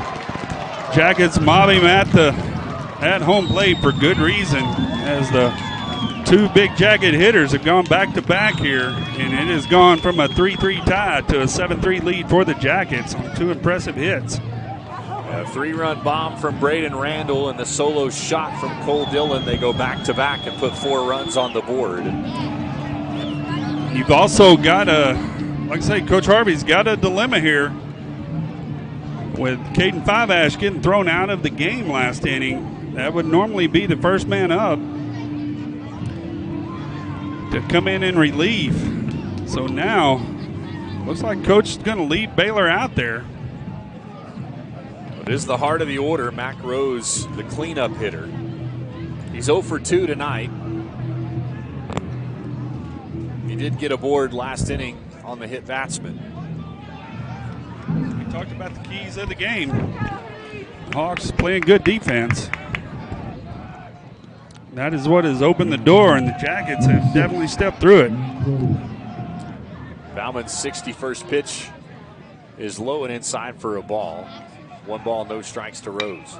Line drive, right field. 1 hopper in front of low. He picks it up, and Mac Rose is safe at first. Coach Harvey leaves him out there then.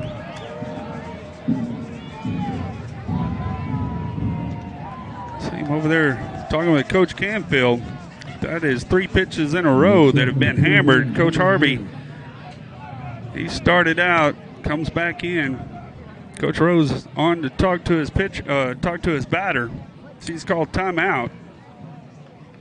Coach Harvey took about 3 steps out towards the pitcher's mound. Decided against it, turned around, came back. Well, the batter is Daniel Ramirez, and that means that the Jackets have batted around here in the top of the 5th. They've scored 6 runs.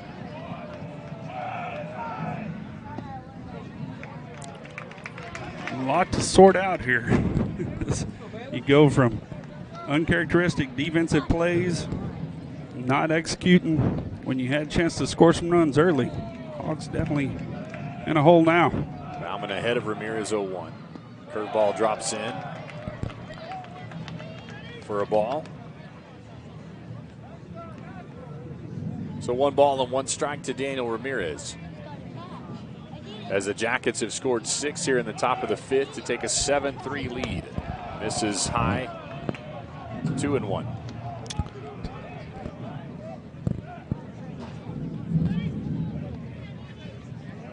So Billy texting in, that is Braden Randall's 4th home run and his 20th RBI of the season. And then Dylan goes for his 2nd of the season.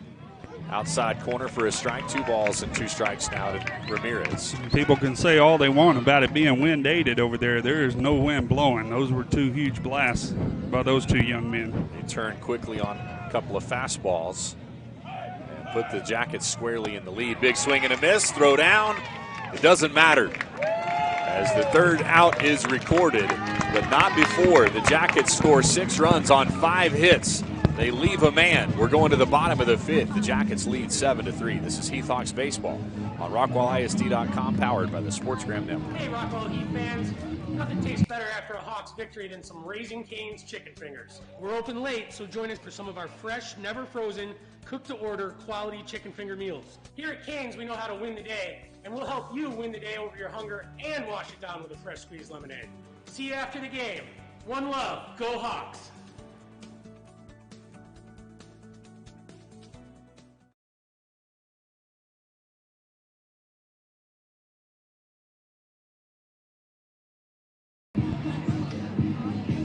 Bottom of the 5th inning, and the Hawks are going to have to find a way to dig out of the hole here. They trail 7-3 after a 3-run shot by Braden Randall, and then back-to-back home runs. Randall and Cole Dillon, the solo shot to left field, and the Jackets score 6 runs in the top of the 5th. Yeah, this is more the game that we expected on Tuesday. Both teams scoring, both teams having a lot of opportunities. It's been an entertaining game. But that there, the Hawks traditionally have not booted the ball around much, been very solid on defense. Now both teams have given their opponent extra outs, and both teams making them pay, but especially the Jackets. The Hawks down 4. 2, 3, 4 hitters. Williams, Croca, and Reich, or Williams, Bazell, and Croca, excuse me, the 2, 3, 4 hitters for the Hawks here in the bottom of the 5th. Big curveball is across for a strike, misses outside for a ball.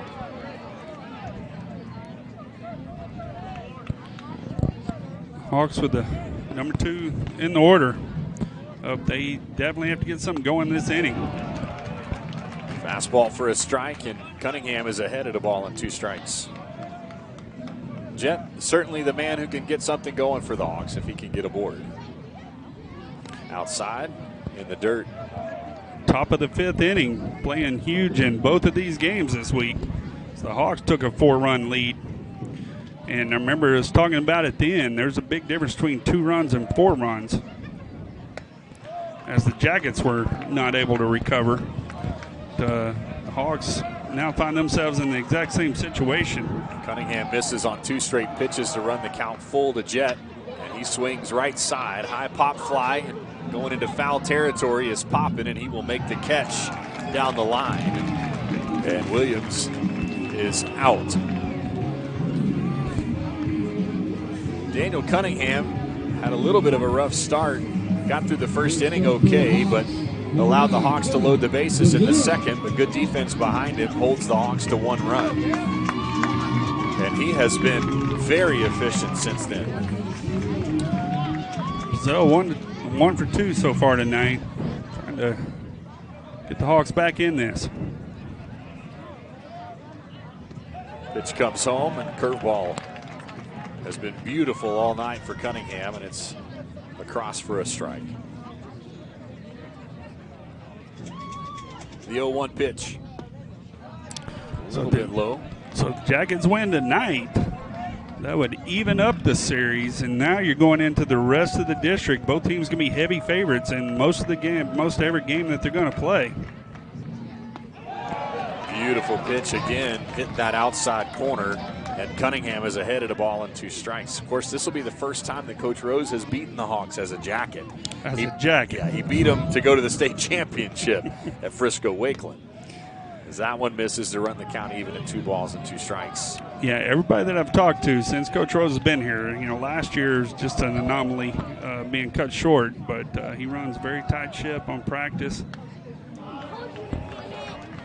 Gazelle fouls one back. He brings a whole new culture to that team. They're showing it tonight.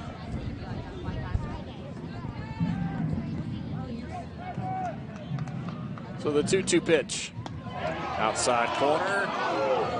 And the Jackets thought they had it, but the count is full. So did I. I did too. He's gotten that call a couple of times tonight. Cunningham was looking for his 4th strikeout, and he'll have to deal another pitch. Comes home, and he misses inside. I was waiting on ring up, and instead we get the motion down to first, and Kevin Bazell gets the free pass. Butler will go out to run for him, and Carson Croca comes to the plate. Like I said, several times this year, including on Tuesday night, Carson Croca coming up big when he had to. This would be a big one. So it is imperative that the Hawks get something here in the 5th to offset that 6-run top. Even just chipping away at it would be sufficient. Cunningham dealing from the stretch now. Comes set and comes home. Fastball gets the outside corner for a strike. Just get the feeling this is kind of building up to could be one of those classics. It certainly could be. A lot of runs being scored here. A lot of firepower in both of these lineups. The 0-1 pitch as Dillon sets up outside. Croca chases it. He's now behind in the count at 0 balls and 2 strikes. As we said, Croca, senior leader, been starting since his freshman year.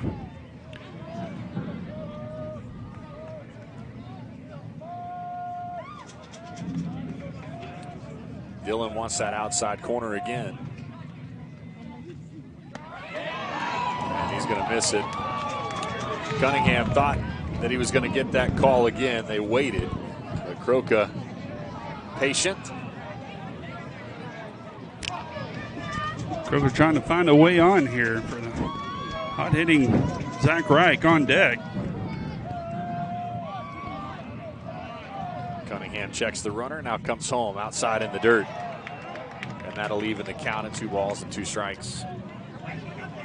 Croca definitely not going to be an easy out, but you got a feeling those curveballs keep coming in there at some point. One of them's going to hit. Umpire's going to have to call one of them. Cunningham.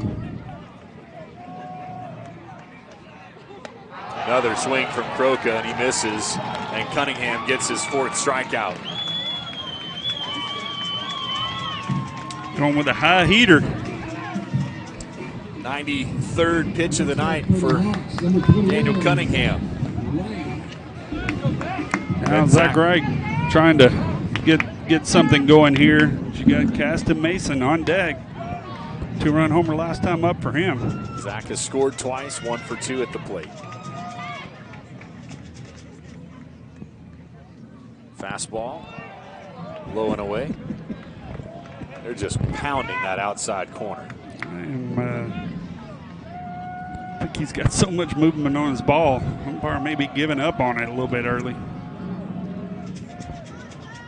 So the 1-0 pitch, and that one gets it. The ball and a strike to Zach Reich.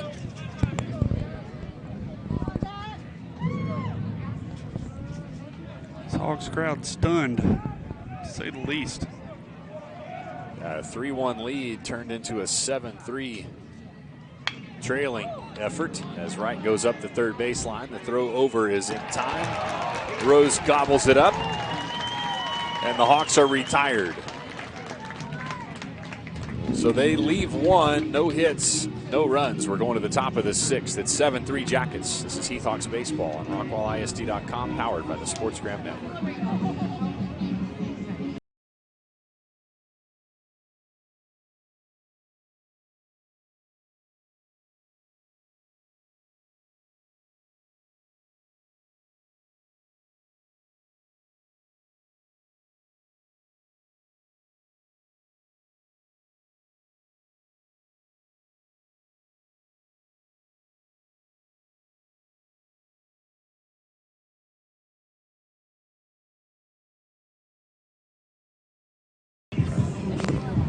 Welcome back to the Hawks Nest. 7-3 going to the top of the sixth inning. The Jackets will come up, and Shannon, we want to say thanks to all of our sponsors, and one of those being Baker Brothers. Yeah, Baker Brothers, Jimmy Dell, Bubba Thurman coming through. Like I say, we were able to bring you 18 preseason games, plus there's going to be a couple of non-district games. I think there's 3 non-district games between now and the playoffs. And Baker Brothers, Integrity Mortgage, Keith Bazell, and the crew over there. If you're looking for a new house or to refinance your current loan, call them. And Samantha Willie at W Lux Properties. All 3 of them, of those guys, stepped up, help us bring you those preseason games, and it is much appreciated. Those are the games where people at work not able to get out there on Thursdays and Fridays during the day. We were very privileged to be able to bring you all those games. We appreciate the support. So I want to say thanks to the Hooks family and Rockwall Sports Center, who are always generous donors for both the Jackets and the Hawks to get broadcasts on the air for you. And as always, we're grateful to the host of administrators, staff, teachers, district employees that it takes to get these broadcasts on the air, to get sponsors, and even just for the permission to get to do what we get to do. This is a lot of fun, and I think in your words, it should be illegal to have this much fun. It should be illegal. Bauman on the mound against Mason Poppin. It is Poppin, Telia, Bennett, the 6, 7, and 8 hitters for Coach Rose here in the top of the sixth inning, and the Jackets breathing a little bit easier after a big fifth inning. 3-run shot by Braden Randall, and a solo homer by Cole Dillon to put 6 up there in the top of the fifth. Coach staying with Baylor here. Baylor misses inside. I'd be surprised if they stay with him back to the top of the order again, though, as those guys did a lot of damage last time around. So I think Coach is probably trying to hopefully get one more inning out of him. 71st pitch, as that one is across for a strike. So we had talked about it when the 2 big pitchers out for the season with Tommy John surgery. Kate Sharp, Jax Ortiz has changed the dynamic. And I think that's going to be it for Baylor. So Poppin on full count. Baylor misses high, and so Mason will be aboard the base on balls, and that's going to do it for Baylor Bauman. 73 pitches. He goes 5+ innings, 6 hits, 7 runs, 1 of them earned. He walked 2 and struck out 3. So Josh Hoover is going to come in now. No? Trying to see what they got going. Looks like 17 is over there. Yep, Hoover's going to be on the mound. So 17 on the mound, and we'll have a little bit of swapping around here. Aiden Johnson's going to come in and go to right field. Johnny Lowe coming out of the game here. Johnny pitched a 2-hitter on Tuesday night, but Hoover, who we originally thought would be the starter, Johnny Lowe coming back in. I think he wanted to change gloves, as he's going to go to third base. Swapping outfielder glove for infielder glove.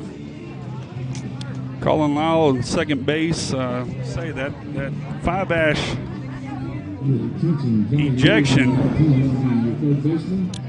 causing Coach Harvey to get out of his routine. Like we talked about, the Hogs putting up 1 in the second, 2 in the third, but we talked about, Stan, how they were definitely leaving a few runs out there. Looked like they were cruising, and all of a sudden the Jackets 1 in the fourth and 6 in the fifth have the Hawks down 4. So Aiden Johnson will go out to right field. Johnny Lowe comes over to third base for Hoover, who will go atop the mound for the final 2 innings here.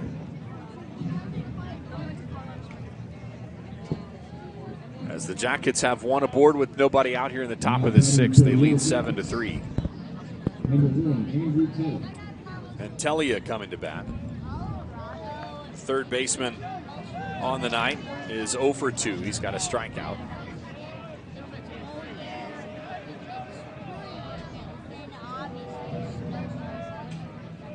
As Hoover comes home, and Bazell thought about the throw down to first to try to get popping. Got to hand it to Coach Rose and his crew.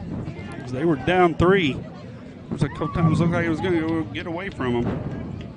So Hoover's first pitch misses. 1-0. Bunt goes foul. Be back here Tuesday night as the Hawks take on Mesquite Horn. So they'll be at home on Tuesday and at Horn on Friday. Another Heath Hawks baseball broadcast on RockwallISD.com, the Sportsgram Network. A ball and a strike to Telia.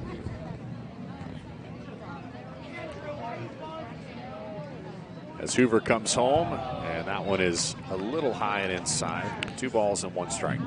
Jackets did that several times on Tuesday night where they squared a bunt way early trying to get third baseman to commit, and then they back up and take a full swing. The 2-1 pitch. Fastball. Telia can't catch up. See that a lot in softball. Almost kind of a swinging bunt. Yeah, well, they square trying to get the third baseman or first baseman to commit to coming in.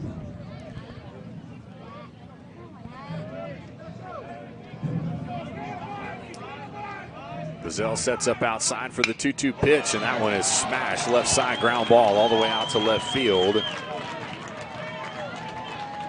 And Telia wins the battle and is aboard with nobody out. Runners at first and second. Here's that small ball that Billy and Coach Talley talked about where they're squaring the bunt, backing off. Either way, getting the job done. Have runners on first and second, nobody out here. So a pinch runner coming in. Iannelli coming in. Number 33. Excuse me, 32, Jordan Iannelli. Running for Telia. So the Hawks definitely going to have to make a stop here to have any chance. I can't afford to be down more than 4. Cunningham at 96 pitches, so if the Hawks could scratch out something in the 6th, they could probably get to the Jackets bullpen. But it's going to take a tall order here for Coach Harvey and the Hawks. Love to see a little ground ball double play here. Josh is able to do that.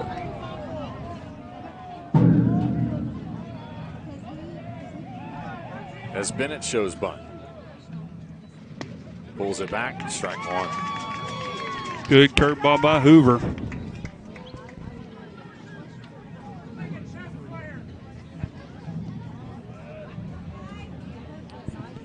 So Josh ahead in the count, 0-1. As Caleb comes walking down, the bunt is straight up the middle, back to Josh. Throw is over and is in time for the first out. The runners advance over to second and third.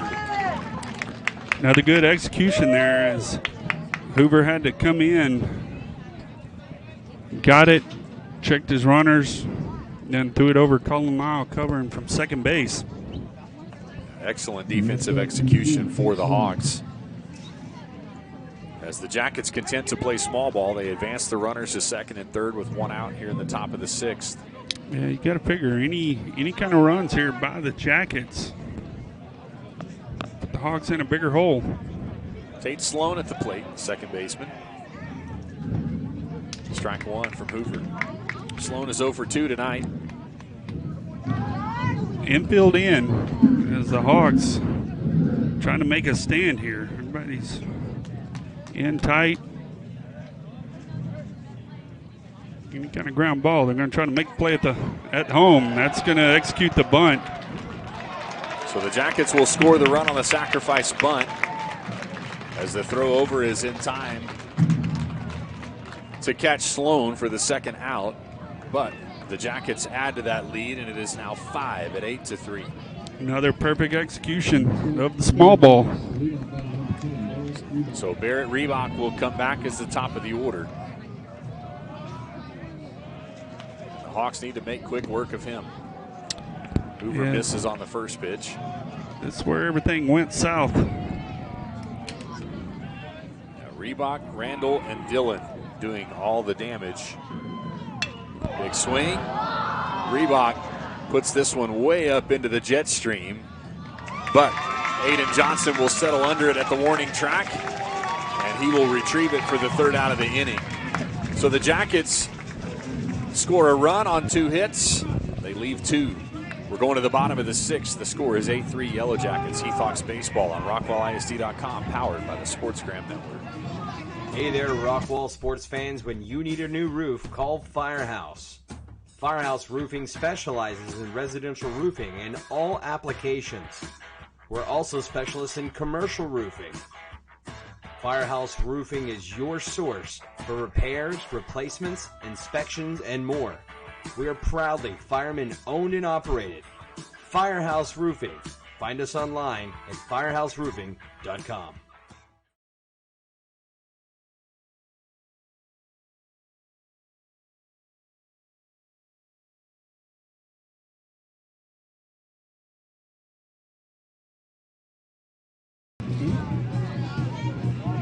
Back at the Hawks Nest inside the broadcast booth. Shannon Rod and Stan Britton with you on RockwallISD.com, powered by the SportsGram Network. If you're following along at home, let us know on Twitter at Heath Hawks Voice or at Heath Hawks Radio. Let us know who you're cheering for and where you're listening from. We'd be happy to give you a shout out on the air.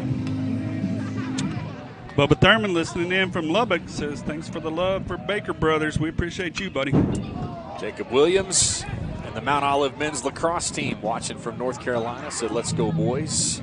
As Mason fouls that one off left side. So it'll be Mason, Hoover, and Lowe. Outside corner from Cunningham misses. A ball and a strike.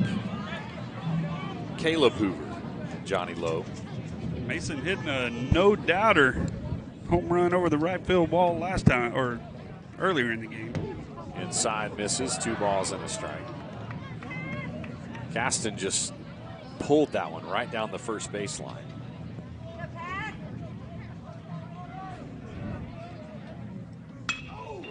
Big swing from Caston. Going back and making the catch is Lake Bennett. And that is the first out of the 6th inning. Been very impressed by Cunningham. It was early. It looked like the Hawks were going to be able to get to him. He has settled in. Number 7, Caleb Hoover. Throwing well. So Caleb Hoover come to bat. He's 1 for 2 tonight. Has the RBI single that started the scoring for the Hawks back in the 2nd inning. Outside corner for a strike.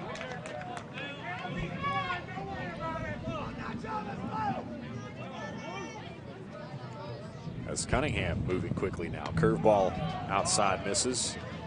1 ball and 1 strike to Caleb Hoover. Bubba Thurman saying they're going to the Tech game on Sunday to watch Cole Stillwell, who is having a stellar season. Talk about the rich tradition or the history of the Hawks catchers. None better than that guy. No doubt. 2 balls and a strike to Caleb Hoover. So that one is in the dirt. And Hoover ahead now, 3-1. He is making some noise out there at Texas Tech. Texas Tech looking really good so far this year. Big swing from Caleb to run the count full. They were really prime last year when everything got shut down. Payoff pitch. That one is high, left center field. Going over to make the catch is the center fielder Reebok, and they're 2 away here in the bottom of the 6th. So the Jackets go ahead and hold on here tonight. As we said, there will be a tie Next up for the Hawks, number 19, Johnny Lowe. between these two teams. We have had that happen in recent years and gone all the way to a play-in game for the seed. That was about 3 years ago. So Johnny Lowe comes to the plate. 0 for 2 tonight. Big swing and miss. Strike 1.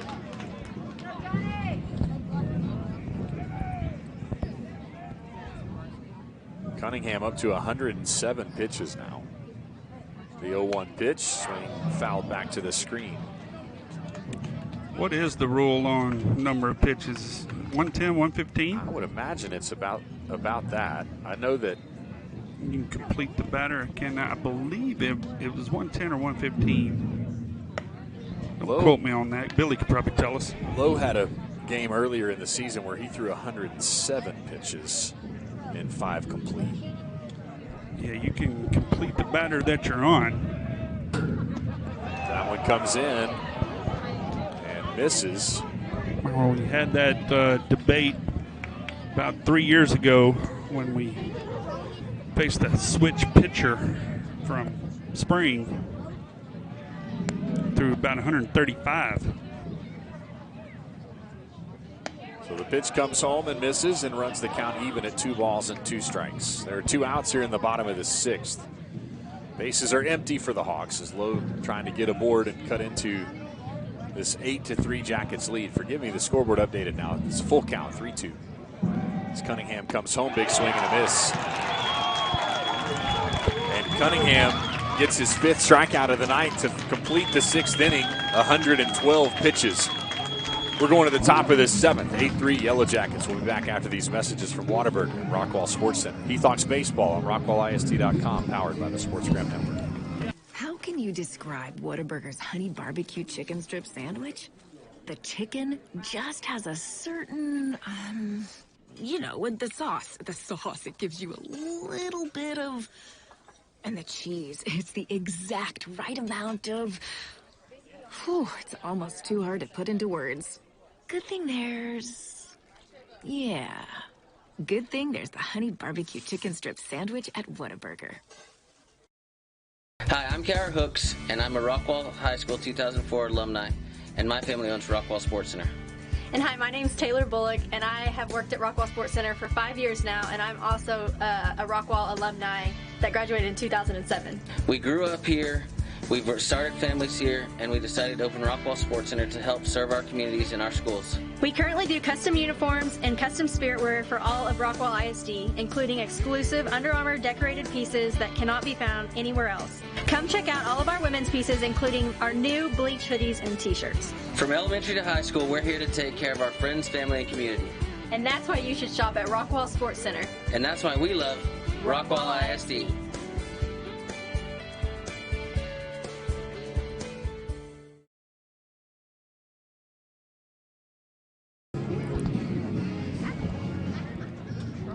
So the rule is 110 pitches. We found that out during the break. Thanks, Billy, for texting that in. Had a couple of folks turn around here in the stands to let us know that as well. And so Cunningham finishes with 112. It looks like that'll be his line for the night. 112 pitches, 6 complete innings, 5 hits, 3 runs, 1 of them earned, a walk and 5 strikeouts. As Hoover is out, And Braden Randall puts a charge in this one, trying to get another one. But that one's going to come up a little short. Jet Williams settles underneath it in center field, and there is one away here in the top of the 7th. Yeah, you just got to hand it to the Jackets. They have, say, the Hawks up 3-0. There after 3. Kind of felt like it could have even been worse, and they just scratched it out with the one in the 4th. But big inning in the 5th and another one in the 6th. You just got to tip your hat to them so far, unless there's a miracle tonight. So Hoover's first pitch to Cole Dillon is high and inside for a ball. The 1-0 pitch, inside corner for a strike.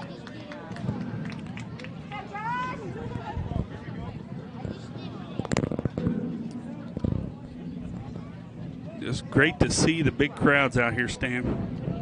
Didn't feel like that was going to happen for a while. Feels normal. 1-1 pitch, left side, picked up by Johnny Lowe. Throw over in time. Cole Dillon is out in the second out of the 7th inning. Hoover took off running. Thought he was thinking that he had the 3rd out. He's smiling out there on the pitcher's mound. Big old grin. Wonder what was going on. So it's not the 3rd out. It's the 2nd, and Mac Rose will come to the plate. Left-handed hitter. Next up, number 6, Mac Rose. Mac is 1 for 3 tonight. Inside, ball 1.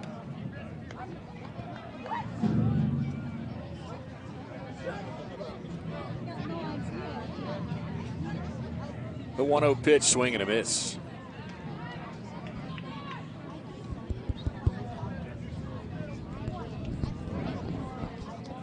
Josh working very effectively. Dealing from the stretch, the 1-1 pitch. Outside corner, ball 2.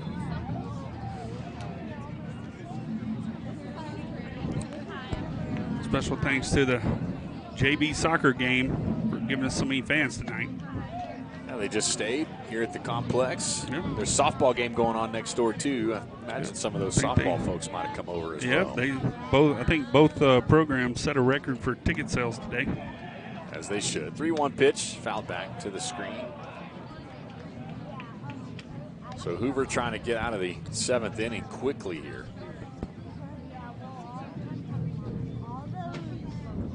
Not sure who the Jackets are going to bring in, but for the Hawks, it'll be a welcome sight. It may be too late. Payoff pitch is swung on, foul left side. Lowe giving chase, makes the catch, and the Jackets are retired. No runs, no hits, nobody left. It's 8-3, and we're going to the bottom of the 7th. We'll keep it here. Shannon, thoughts as the Hawks have 3 outs left on this one? Well, all you can do at this point is, come out and take it one batter at a time. I'm sure that's what Coach Harvey's telling them. But, like we said, you got to tip your hat to Coach Rose. They played small ball well. They've had the 2 big home runs that really ignited their run. But, they were down 3. They could have easily gotten discouraged. And they didn't. They kept scratching and got the 2 big home runs. The Hawks uncharacteristically playing a little loose on defense, didn't get the plays, and then Baylor Bauman coming off on the bunt, trying to get the out at home. You can't fault the young man for, trying to make a play. But, a few of those things don't go your way, give them extra outs, and then the big home runs. Just some nights you just got to tip your hats to the guys across town. As we talked about, it's a long season. This definitely makes it if it does stay true to form here, makes for a lot more talk all season because these 2 guys will, and don't sleep on Mesquite Horn, Tyler Lee. I was talking to Steve Glenn that Mesquite has a lot better team than usual. Horn's always giving us fits, and of course Tyler Lee, coached by James Boxley, always puts up a good product. So there's still a lot of baseball left to play here in the district, but it's also teeing up for that possible play-in playoff for seeding at the end of the season. And me and you, we would certainly hate to have to call another one of these interesting scenarios that play Hawks out. Jacket games. So Josh Hoover will lead off the bottom of the 7th. It'll be Hoover, Lyles, and Williams, 9, 1, and 2 batters. Mac Rose goes over to third base for the Jackets. Cade Crossland comes in at first. Andrew Tellia goes to the mound for Barry Rose and the Jackets. Looks like Matthew Witt is on deck. Will bat in place of Colin Lyles. Witt, big righty. Inside corner. And the umpire has given that call both ways all night, and Josh Hoover quickly in an 0-1 hole.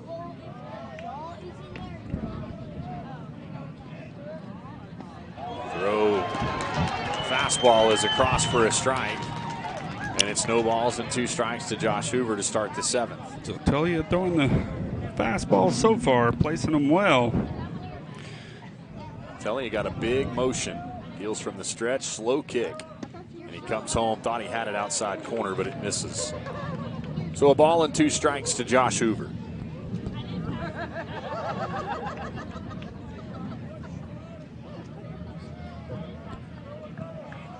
The 1-2 pitch. Big swing, left side. Shortstop able to get in front of it. The throw over is in time, and Hoover is out. 6-3 put out. Randall to Crossland for the first out of the 7th. Matthew Witt coming in to bat for Colin Lyles in Caden Fiveash's traditional leadoff spot. So I think whenever we look back, we're going to look back at that moment. Hawks up 3-1. Caden Fiveash got ejected after a strikeout. So Matthew Witt batting in the leadoff spot, takes the first pitch, and it's a bounding ground ball, and it's a race to first. Telly to Crossland, 1 pitch. And Witt is out, and the Hawks are down to their final out. I think we're going to look back at that moment as the key because it affected Coach Harvey's pitching mound. Might have left Bauman out there a little bit longer than normal. And of course, fumbling around. But, hey, look, at the end of the day, you got to give credit to these Jackets. So Jet Williams comes to the plate with 2 outs in the bottom of the 7th. If anything is going to get started, it's got to start with him.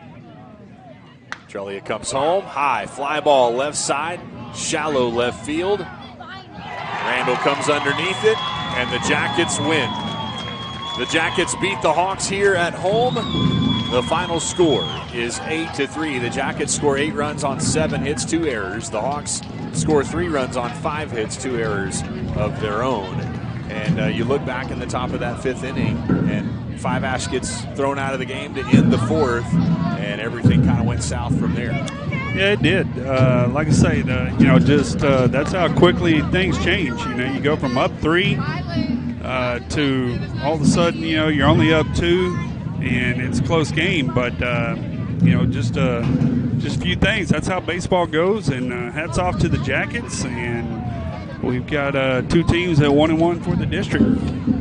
No doubt, as these 2 coaches are exchanging handshakes in the middle of the field. Tough loss for the Hawks after a big win on Tuesday night, 5-1. They fall 8-3, and as you said, Shannon, it is 1-1 now, and Mesquite Horn will come to town on Tuesday night, and the Hawks will look to right the ship and get ahead here. They've got an opportunity over the next few weeks to do that. Yeah, that's look. It's a long season. The Hawks still in a good spot, but like I say, Jackets, huge win for them. Even more so, than if the Hawks would have won again. They're out in right field celebrating for a good reason. Coach Harvey has to reset his troops, and then we'll fire it up against Horn next week, and hopefully we're 5 or 6 weeks away from possibly playing that tiebreaker game if everything goes true to form. Well, it will be an interesting district season, and the Hawks had a few opportunities. We talked about men left on base in the pregame, and that came back to bite them again as the Hawks leaving several there. As Billy Quinn texting in saying, we could just settle it with like rock, paper, scissors or something like that. So yeah, no, that would take all the fun out of it. But I tell you what, Billy, if we do get back to that game, we need to have some fun with it. Whether I'm not sure how they determine. Last time it was over there at y'all's place, but you have our open invitation. If it gets back to that game, and we end up doing it here, we're going to figure out a way to get you and Coach Talley over here, and possibly, between doing our little remotes with the sideline equipment, some of that, we need to, if you guys are willing to make that deal with us now, I hope we get back to that point. So you know how they joke around about how, calling the baseball game interrupts all their fun. I don't know that we would call any baseball during that broadcast. We sure have a lot of fun, no doubt about that. Yeah, no. So the Jackets take this one. They take the Heath episode of the I-30 Classic. The season series is even at a game apiece. Jackets win 8-3. Until the broadcast on Tuesday night, Mesquite Horn will be back here at the Hawks Nest. We hope you'll join us for that pregame at 6:40. First pitch at 7 o'clock here on sportscram.net, rockwallisd.com. For Shannon Rodden, I'm Stan Britton. Until next time, so long, everybody.